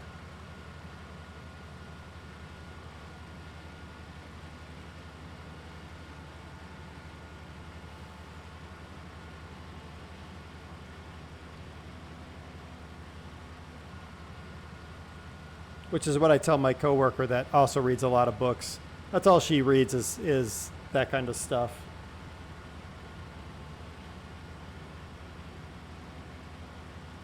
And then she makes fun of me for reading books about dirt or grass or weeds, velvet sea worms. That was a terrible book.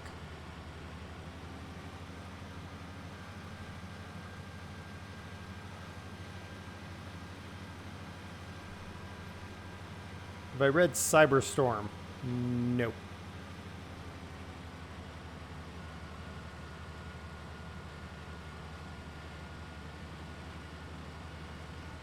The other problem I have with most novels, at least for me, is the plots are so recycled. I'm just like, okay, I don't really care. It's going to be like every other novel. And I'm not disappointed. It's like every other novel. Like even when they're like, oh, there's a big plot twist in this novel. And I'm like, nope, there really isn't. Because it's just like every other novel like this. That's why I don't do very good reading mystery novels. I'm like, yep, nope, I know who the killer is. I will be fair, Agatha Christie, Murder on the Orient Express. That one was different. And the movie with Johnny Depp, that was actually pretty good. It was a pretty good rendition of Murder on the Orient Express.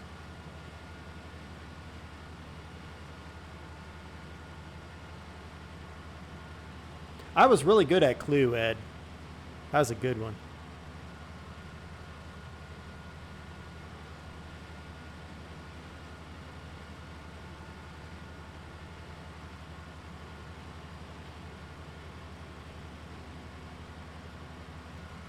Wolfman, did you ever have over there the book Encyclopedia Brown?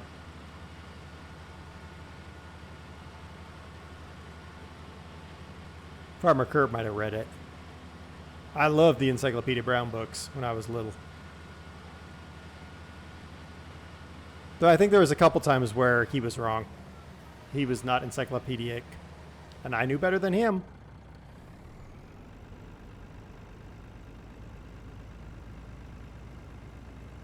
Ah, yeah, I figured it was an American one. All the stories seem to revolve around very much American type things.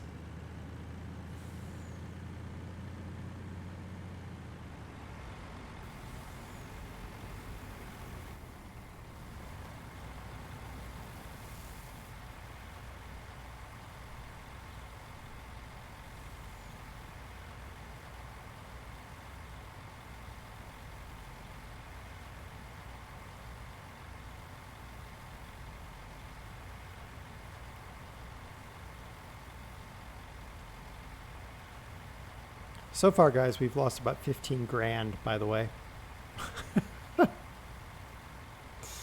Oh, my goodness.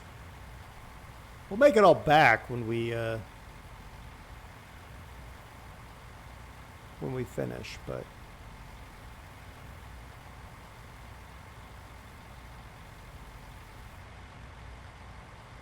All right, Wolfman, go get some food, man. Probably not going to be too much longer tonight.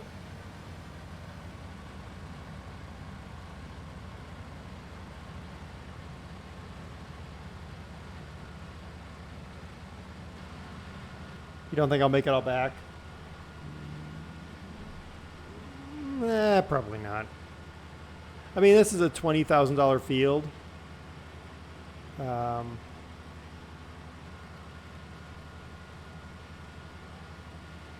So, I mean, right now we got about $5 grand.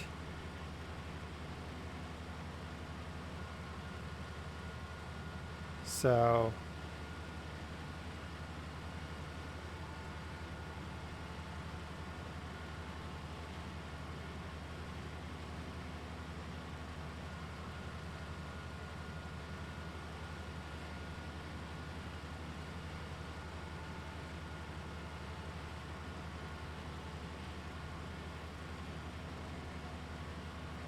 another good book is Outage. Power goes out in a small cul-de-sac, starts snowing, it gets really cold, people go to leave, they can't because they all have civics. Well, you just described my neighborhood, to be honest.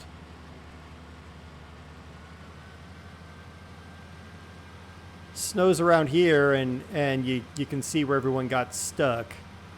Those of us with big trucks go out and deal with that problem. Get all the idiots off the main road.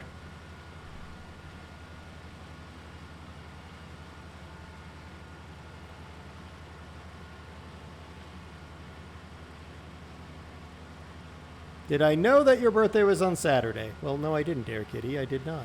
I do now because you told us. Happy Cat Day.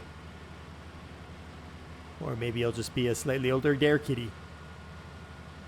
I don't know where the kitty-cat divide is, but we'll go with that.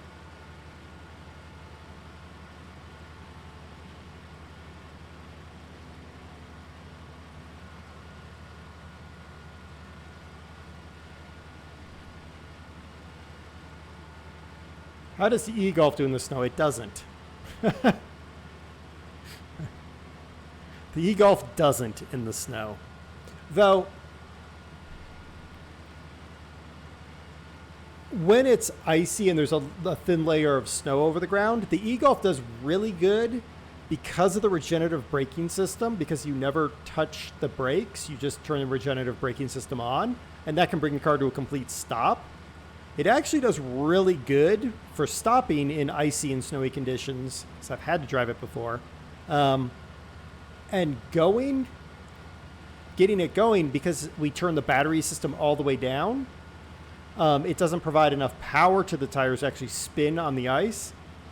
So it actually does a really good job in the snow if you have to use it. But if it snows more than like 3 inches, we just take the truck. The truck don't care. Truck's like, what? Snow? Huh? Whatever.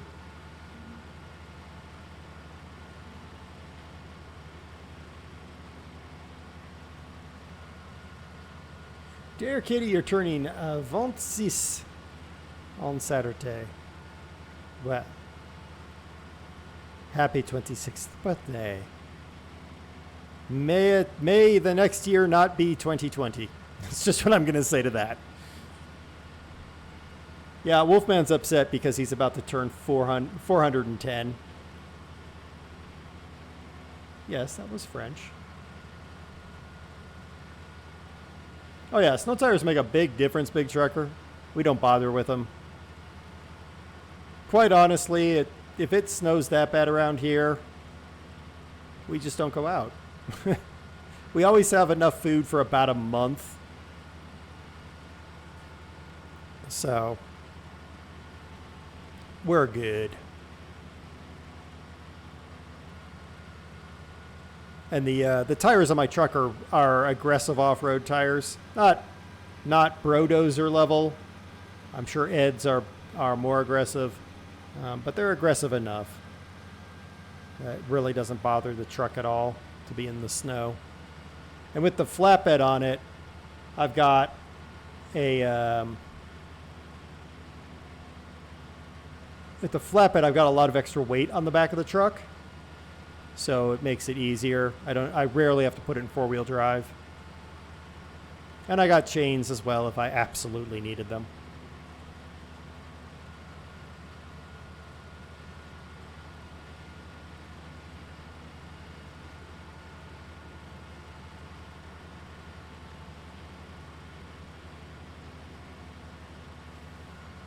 In the year 1619, in a small town near Manchester, a wolfman was born.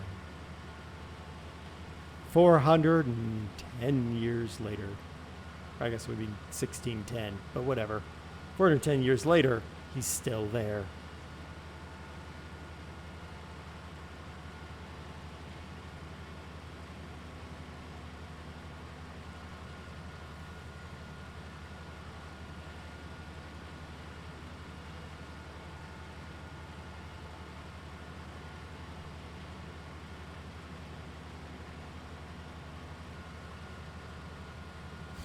Calling your lawyer and getting a calculator. Well, I mean, maybe I'm wrong. It might be 4,100 years old. I could have it wrong.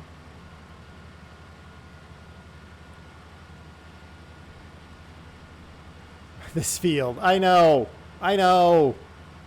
Believe me, I know.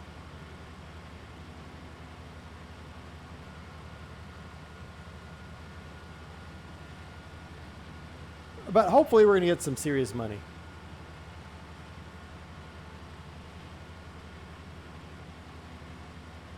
It could be fictitious money. It could be even funny money, but probably not. Did you know that the original Monopoly was actually a game about... It was a game against the concept of capitalism. It was more of a socialist game.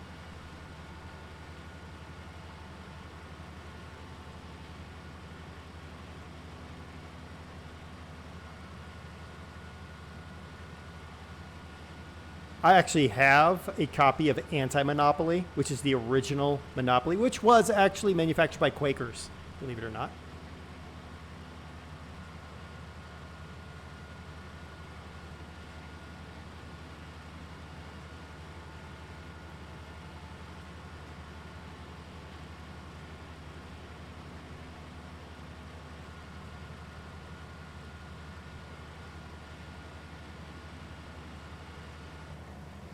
Oh, I was hoping to get to the end of the field. But no. We're almost-ish there.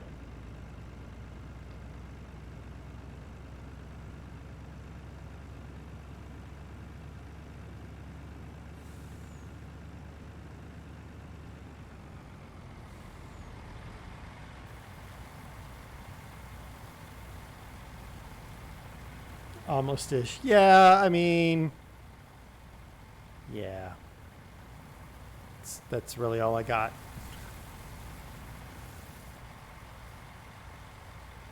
Not even close. That is not true. We are a lot closer than we were when we started. When we started, we were all the way over there.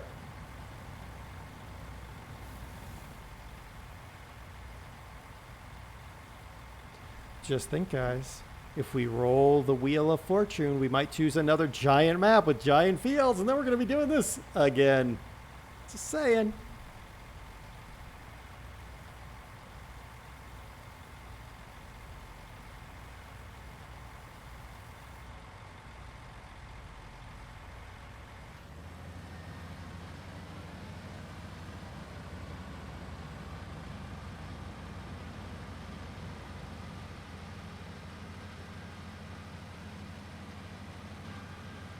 Hagenstadt will win. You said that last time and it didn't, so...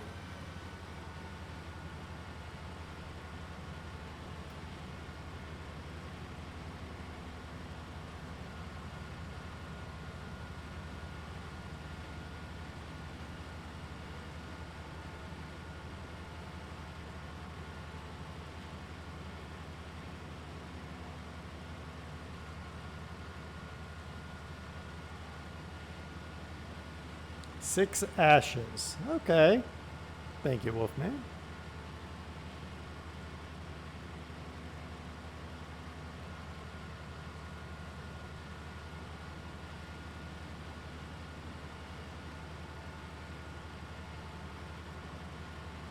Suki's going for Hagenstedt again.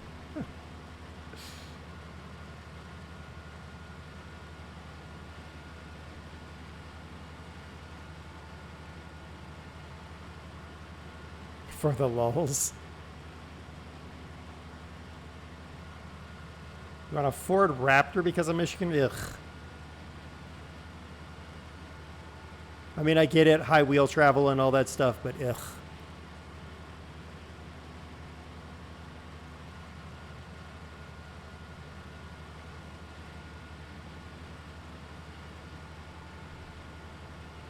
I think it's some sort of cricket thing. Ed, I bet you it's like you're working a cricket tournament.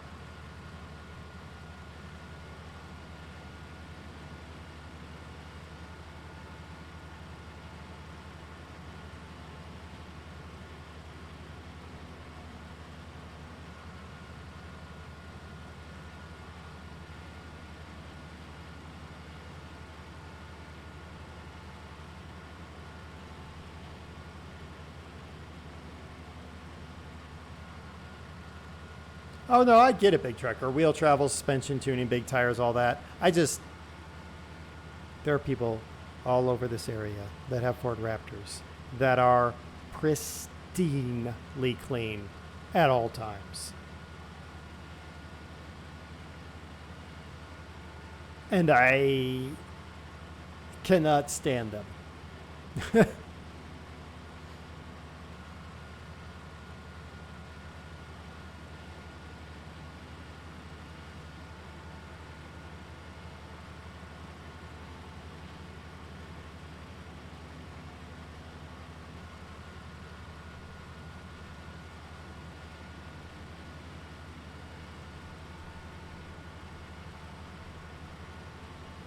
But that's just, you know, my personal dislike of the yuppies who buy trucks with no desire to ever use them as a truck.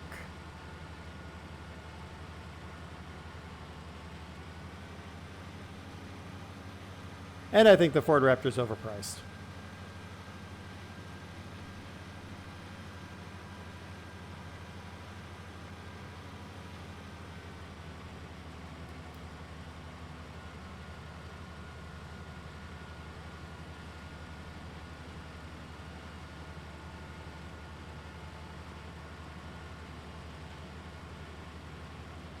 See, we got like 1, 2, 3, 4 more passes over here on this side of the farm.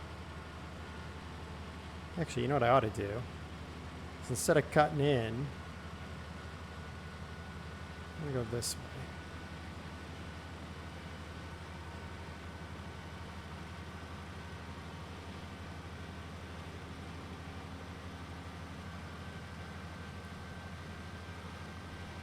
Oh, Suki, I saw a guy with a Ford Raptor in downtown Brussels when I was there last. And I was just like, what are you doing in driving that thing in downtown Brussels?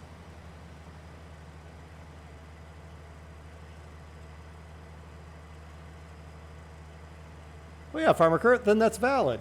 You use it to haul wood. I mean, I do the same thing with mine. I also use it for hauling trash off. And I got a, you know, well, I don't anymore. I used to have a trailer.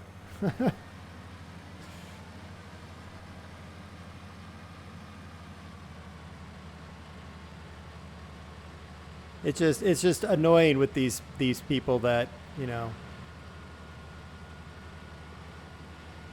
buy these overpriced trucks, because let's be honest, they're overpriced. A neighbor just bought a brand new truck because he bought himself a little travel trailer. And I do mean little travel trailer. So he bought himself a brand new F-150 SXT. And I was just like, okay, whatever.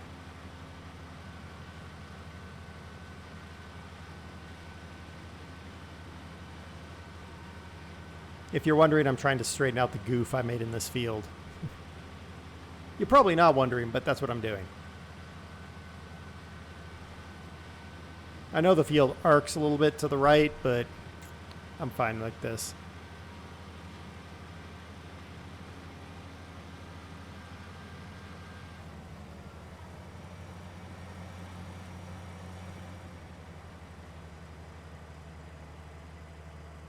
Used to doesn't count. Well, I just sold it, Suki, so...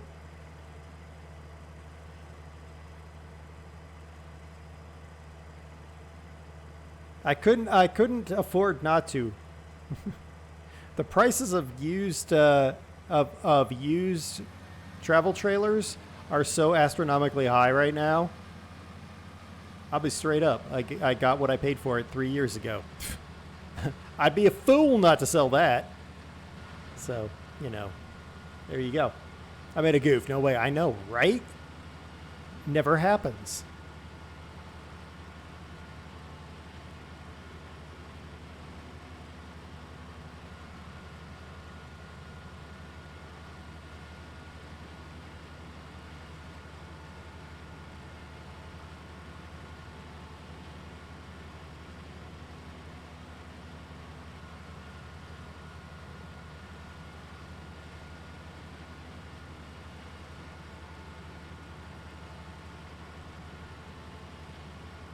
I don't think I'm wasting my time, though. Whole field is goof.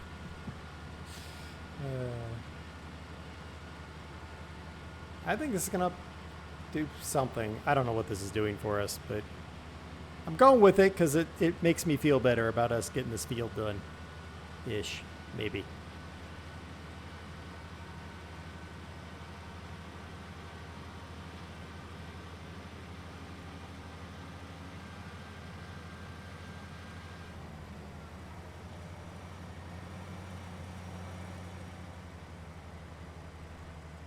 I mean, we got to spend more time with the John Holland. The beautiful John Holland.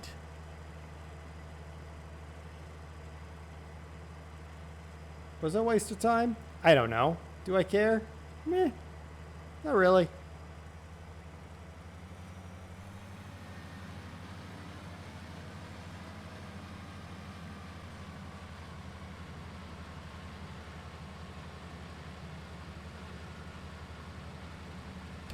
I missed one corny. Go, harvester. Got the corny. All right. Now we're going to leave a little row because reasons of, I don't know. That's what we're going to do. There needs a GPS mod. I didn't pay for a GPS on this thing.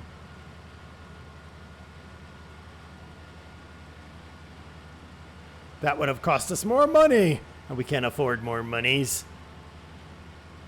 Yeah, well, we couldn't at the time.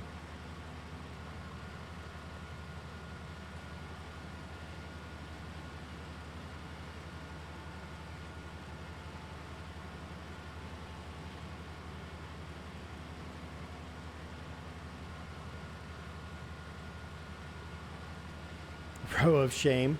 No, not really. Because the field veers off to the right, made it different.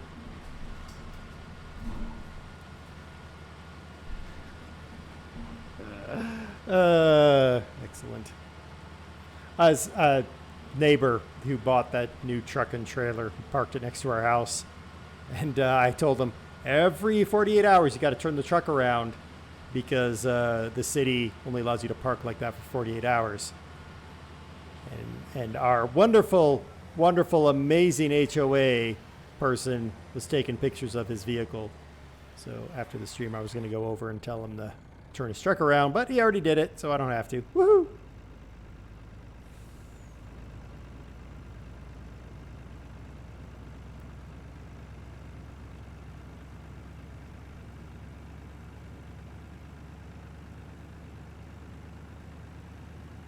Why? Because this HOA is made up of a bunch of people who need to mind their own blooming business.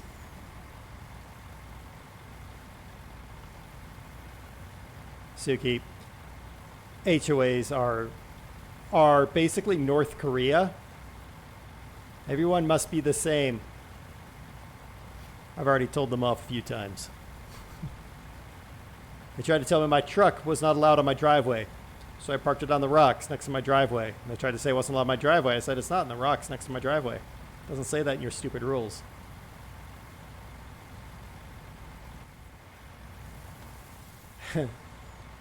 How hell? I mean, you're not wrong, big trucker.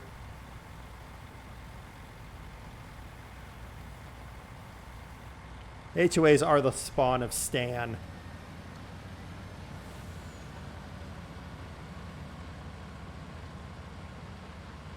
They claim it drives down their property values, Suki.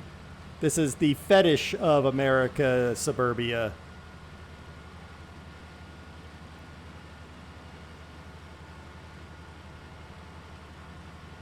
These are the same people who drive Civics in the snow. Or buy Ford Raptors and never take them off the road. And won't take them out in the snow either, I might point out, because they might get dirty.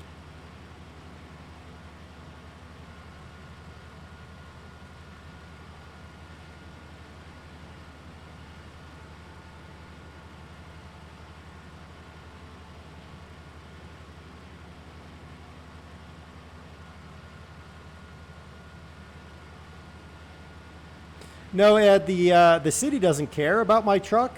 It's just the HOA. So then I park for a little bit, I parked the truck on the city street side, which we're allowed to do. But then I got tired of doing that, and because winter approaches and I want to plug the diesel in, since it's got an engine, a block heater, I then decided I needed to park it on the gravel next to my driveway. And my HOA didn't like that, but I told them their rules said driveway. That's not a driveway, so therefore, ergo, you may blow away. Yeah, they don't know how to drive it in the snow. Exactly, Farmer Kurt. These are the same people that, if they get stuck, come looking for one of us with a big truck to get them out. But whatever.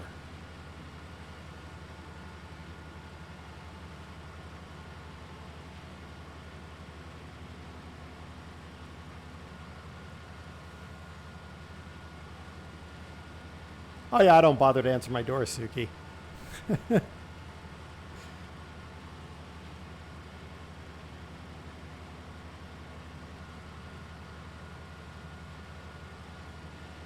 Well, and I also did it because then I could park my 2 cars in my garage and get them both out. So it kind of served 2 purposes.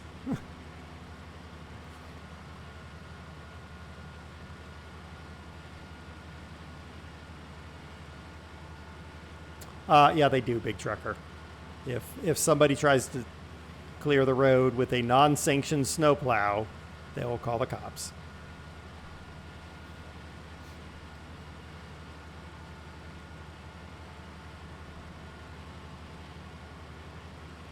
It's like living in my own little North Korea here.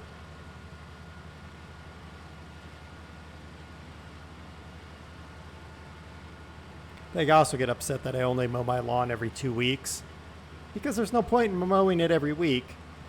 And I also let it grow long because it's good for the grass. That annoys them.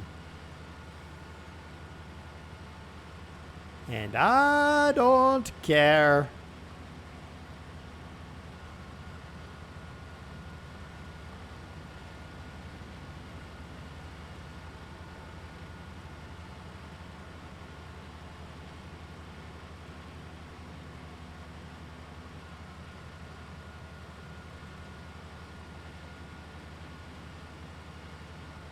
Well, Suki, I don't exactly make it easy.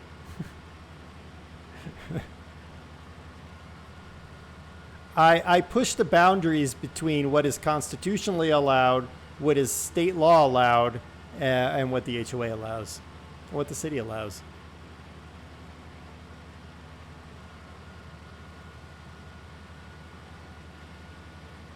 Well, I don't fit into the I don't fit into the mold of a suburban area. I drive an F-350. I own old cars. Not old cars, but, you know. Our e-Golf is the newest thing, and it's like 5 years old, I think. Maybe not. Maybe it's only 2. But whatever. It looks the same as our older car.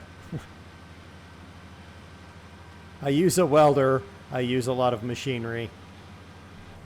You know, I'm just me. Super pretty fun. How's it going? How's it going? We are almost done with this field, people. How close are we? We are 94% done with this field.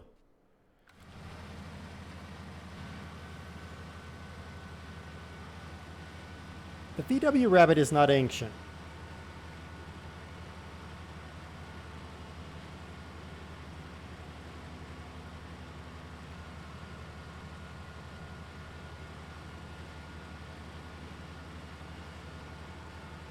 You're thinking of the 1970s VW Rabbit, Ed. They re-released the Rabbit for a limited run in 2006 to 2010. Best me and DOS figures, they found some old Rabbit badges in a basement, and they just slapped them on some Golfs and called them Rabbits.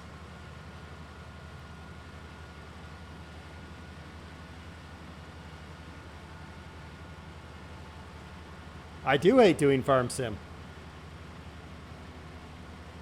I'm actually doing a podcast. Oh, Rumsey.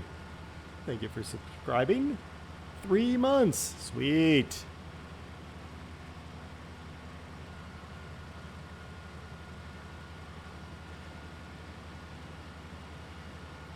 We're also mixing it up a good bit, so pretty fun. Because while we're doing farming now on this map, we have very quick goals to flip to new maps. Well, okay, maybe this one's not the quickest goal, but whatever.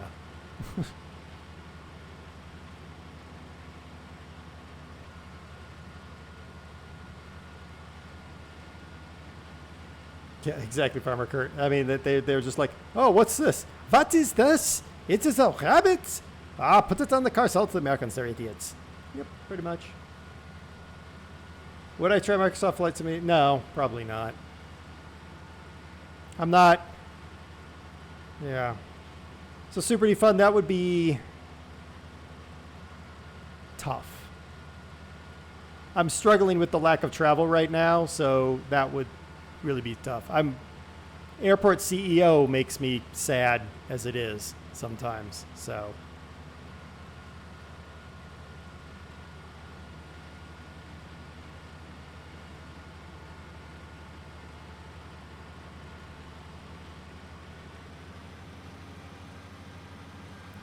Okay. We've got a little bit of field left.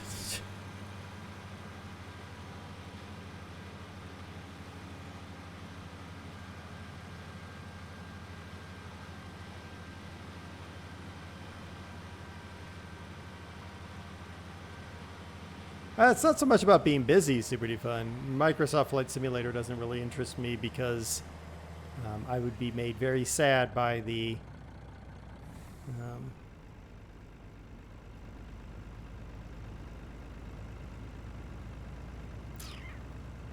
by flying places that I can't actually fly to. You know what we need to do? How close are we to actually finish? 96%. I want to try to finish this field with a full truck of corn. So we're going to go grab the trailer from the restaurant.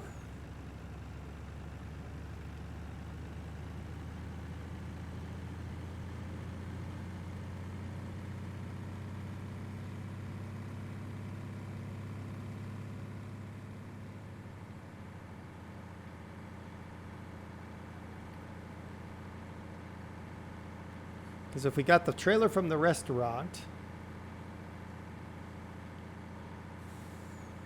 then we should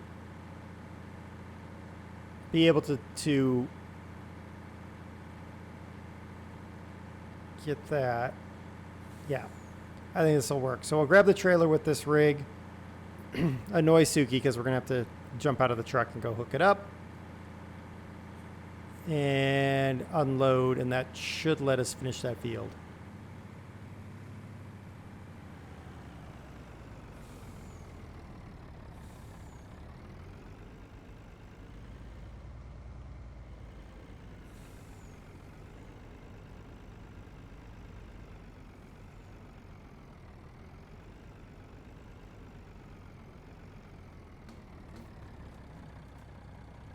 Nope, gotta pull forward a little bit. There we go.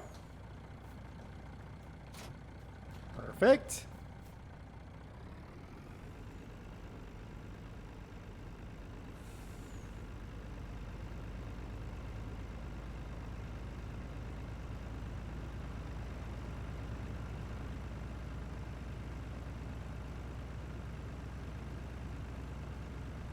Hoses?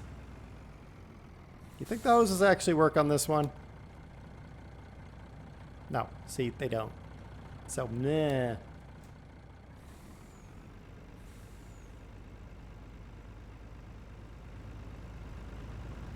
We just deal with our slightly slower speeds.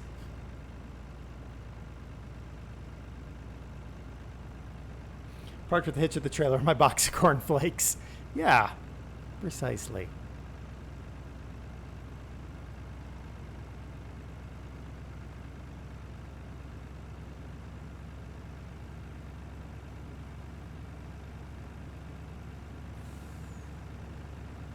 It's a bit annoying that this trailer doesn't have the hoses required. I mean, I could remove the mod, but no. We don't want to do that. What kind of fun would we have without manual attach?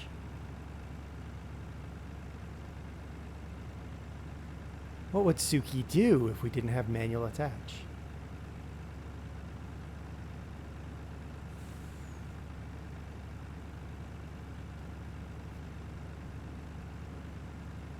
More efficient fun.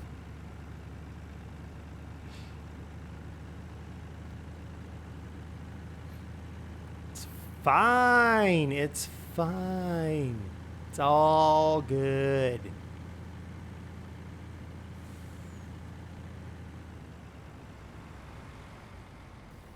Oopsie. There we go.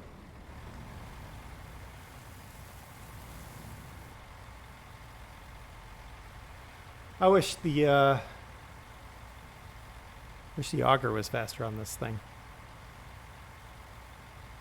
Like Farmer's Dynasty, where the auger is super fast, but the wife is sterile. Wait, did I just say that? Oh wait, yeah, I did. Perfect, Wolfman. We should finish this up, and then we'll be able to... I don't want you... What, Suki? Wait, what?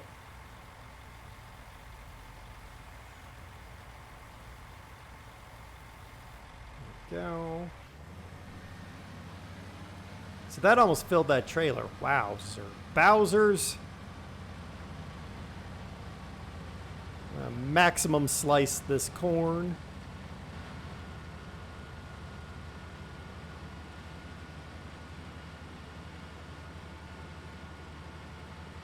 Where the auger is fast and the wife is not. Yes, exactly, Das. Hey, Das, how's dinner coming? Is it ready yet? See, I don't even have to make the jokes. Das will make the jokes too. So, nah.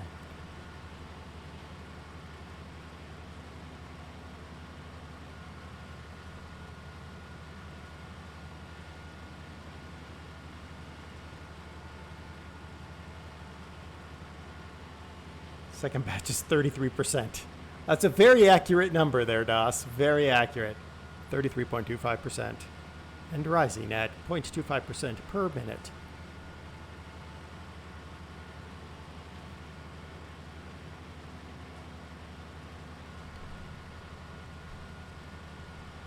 And you know what? Das has a batch in the oven. Unlike Janet.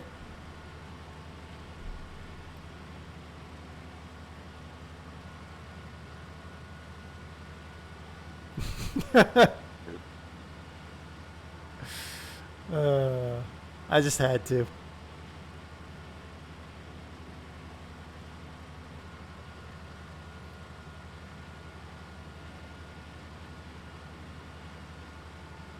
Boo. Look, we're almost done with the field, guys. Almost done with the field.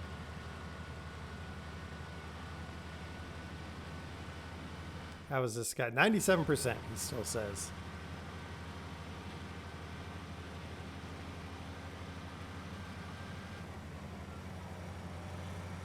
Whoa, overcooked the turn. Just like Wolf on all of his driving with Dirt 2.0 or whatever it was he was playing. Also known as Crash to a Rock Simulator.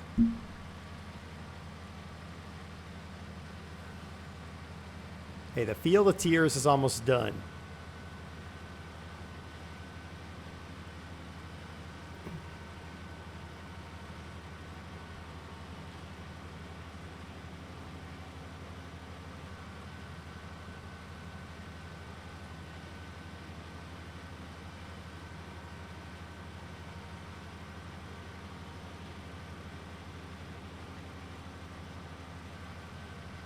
Kind of hoping that the amount we collect here is enough to just go in there.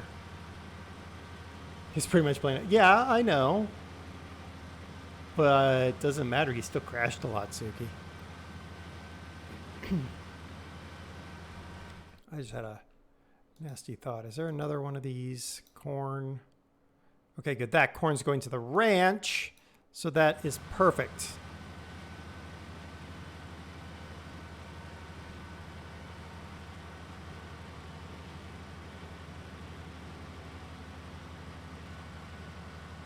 So we are going to get money for the delivery of this corn, guys.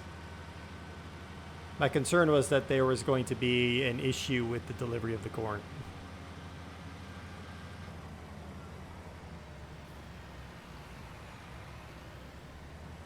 Okay.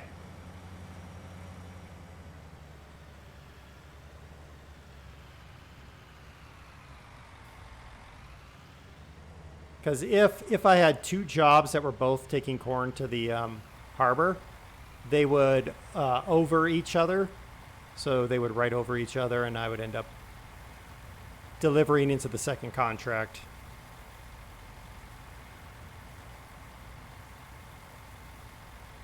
There we go. I'm going to wait for that to close. Just there to close that.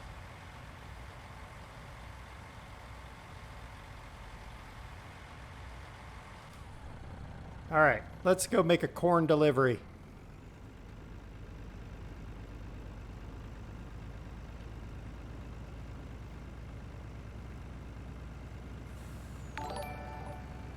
Thank you for following Iron Man 8305.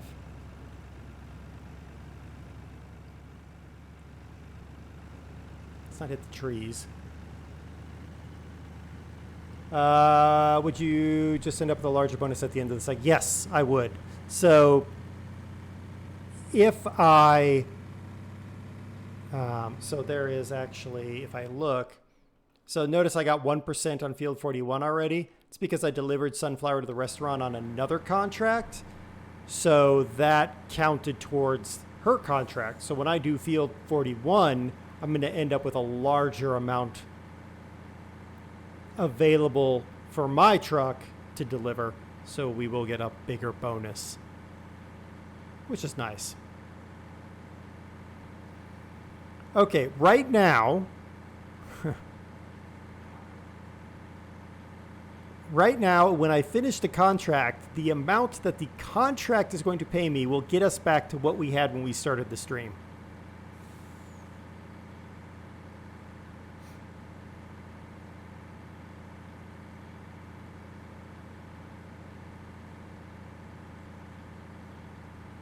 So we're betting it all that that the amount of corn in our rig here is going to give us a huge profit.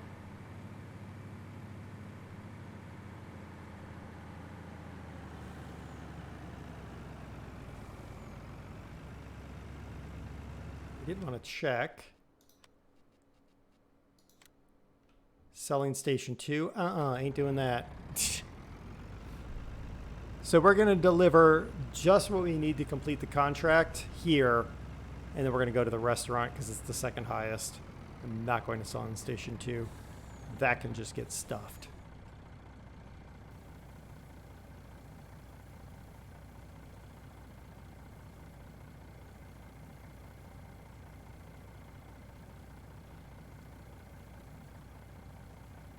Oh, you better not take all that corn.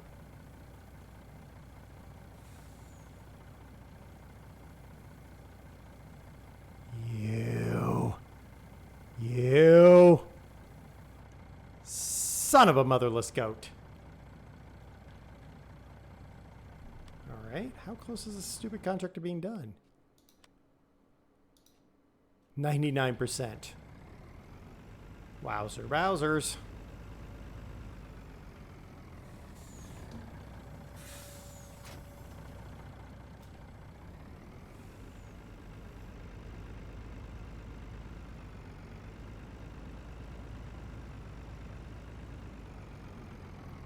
Okay, is it going to be worth it to me to actually go up to the... Yeah, it is. All right.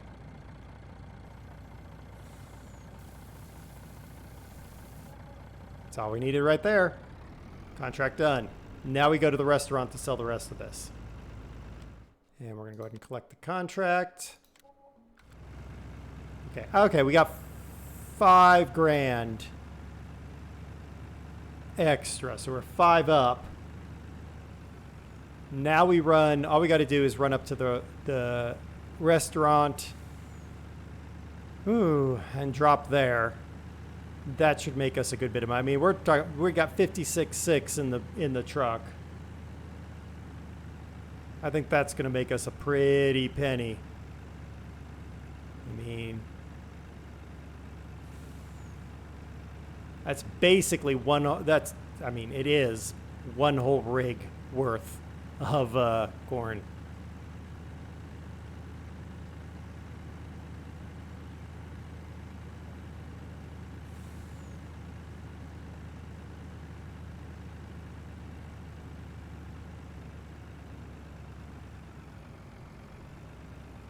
All right, here comes, whoops, if I can drive, here comes the money.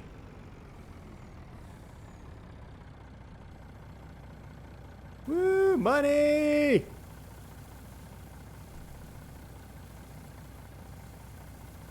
We got $25,000 for the contract.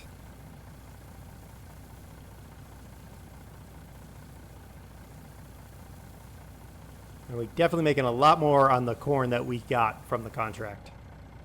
Ha! Look at that. $41,000 for that harvest income.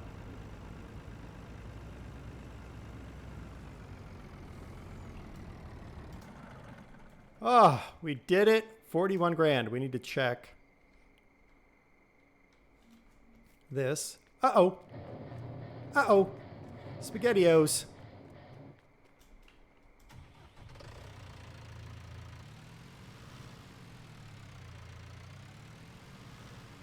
All right. Oopsie. All right, I just need you guys to move so that more can... Not really how I wanted to do that, but whatever.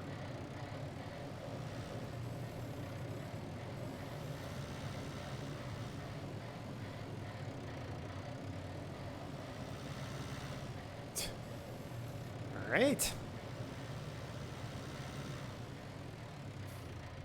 Are you at 100%? No, you're at 85%. You're at 100%. So I gotta not mess with that one, but mess with those ones. Okay.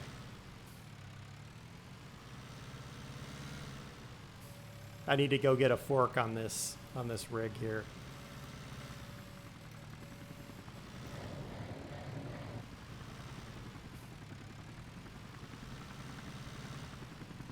Can I get that in the bucket? And the answer is no, I cannot. Okay. I'm gonna have to get a fork for that. All right. It's fine. And I got sugarcane in here now.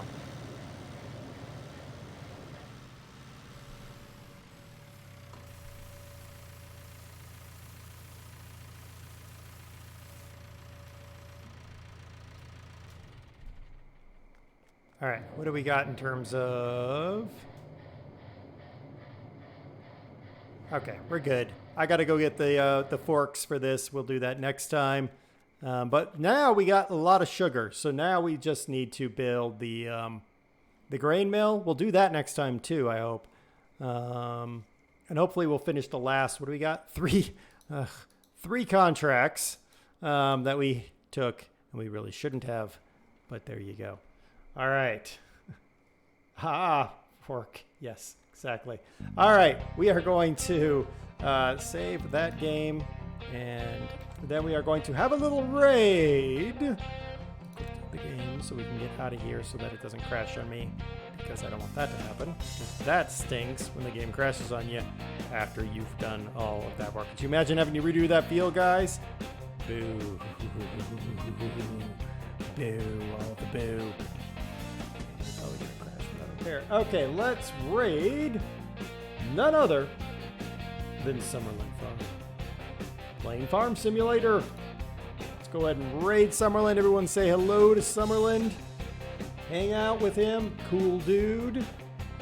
And I will see you all not tomorrow, because tomorrow's my day off. I will see you Thursday 4 p.m. Mountain Time. That's 2 hours and 48 minutes ago for you, wherever you are. We will be doing Airport CEO. Till then, let's go say hi to Summerlin Farm, everybody. Till next time, take care.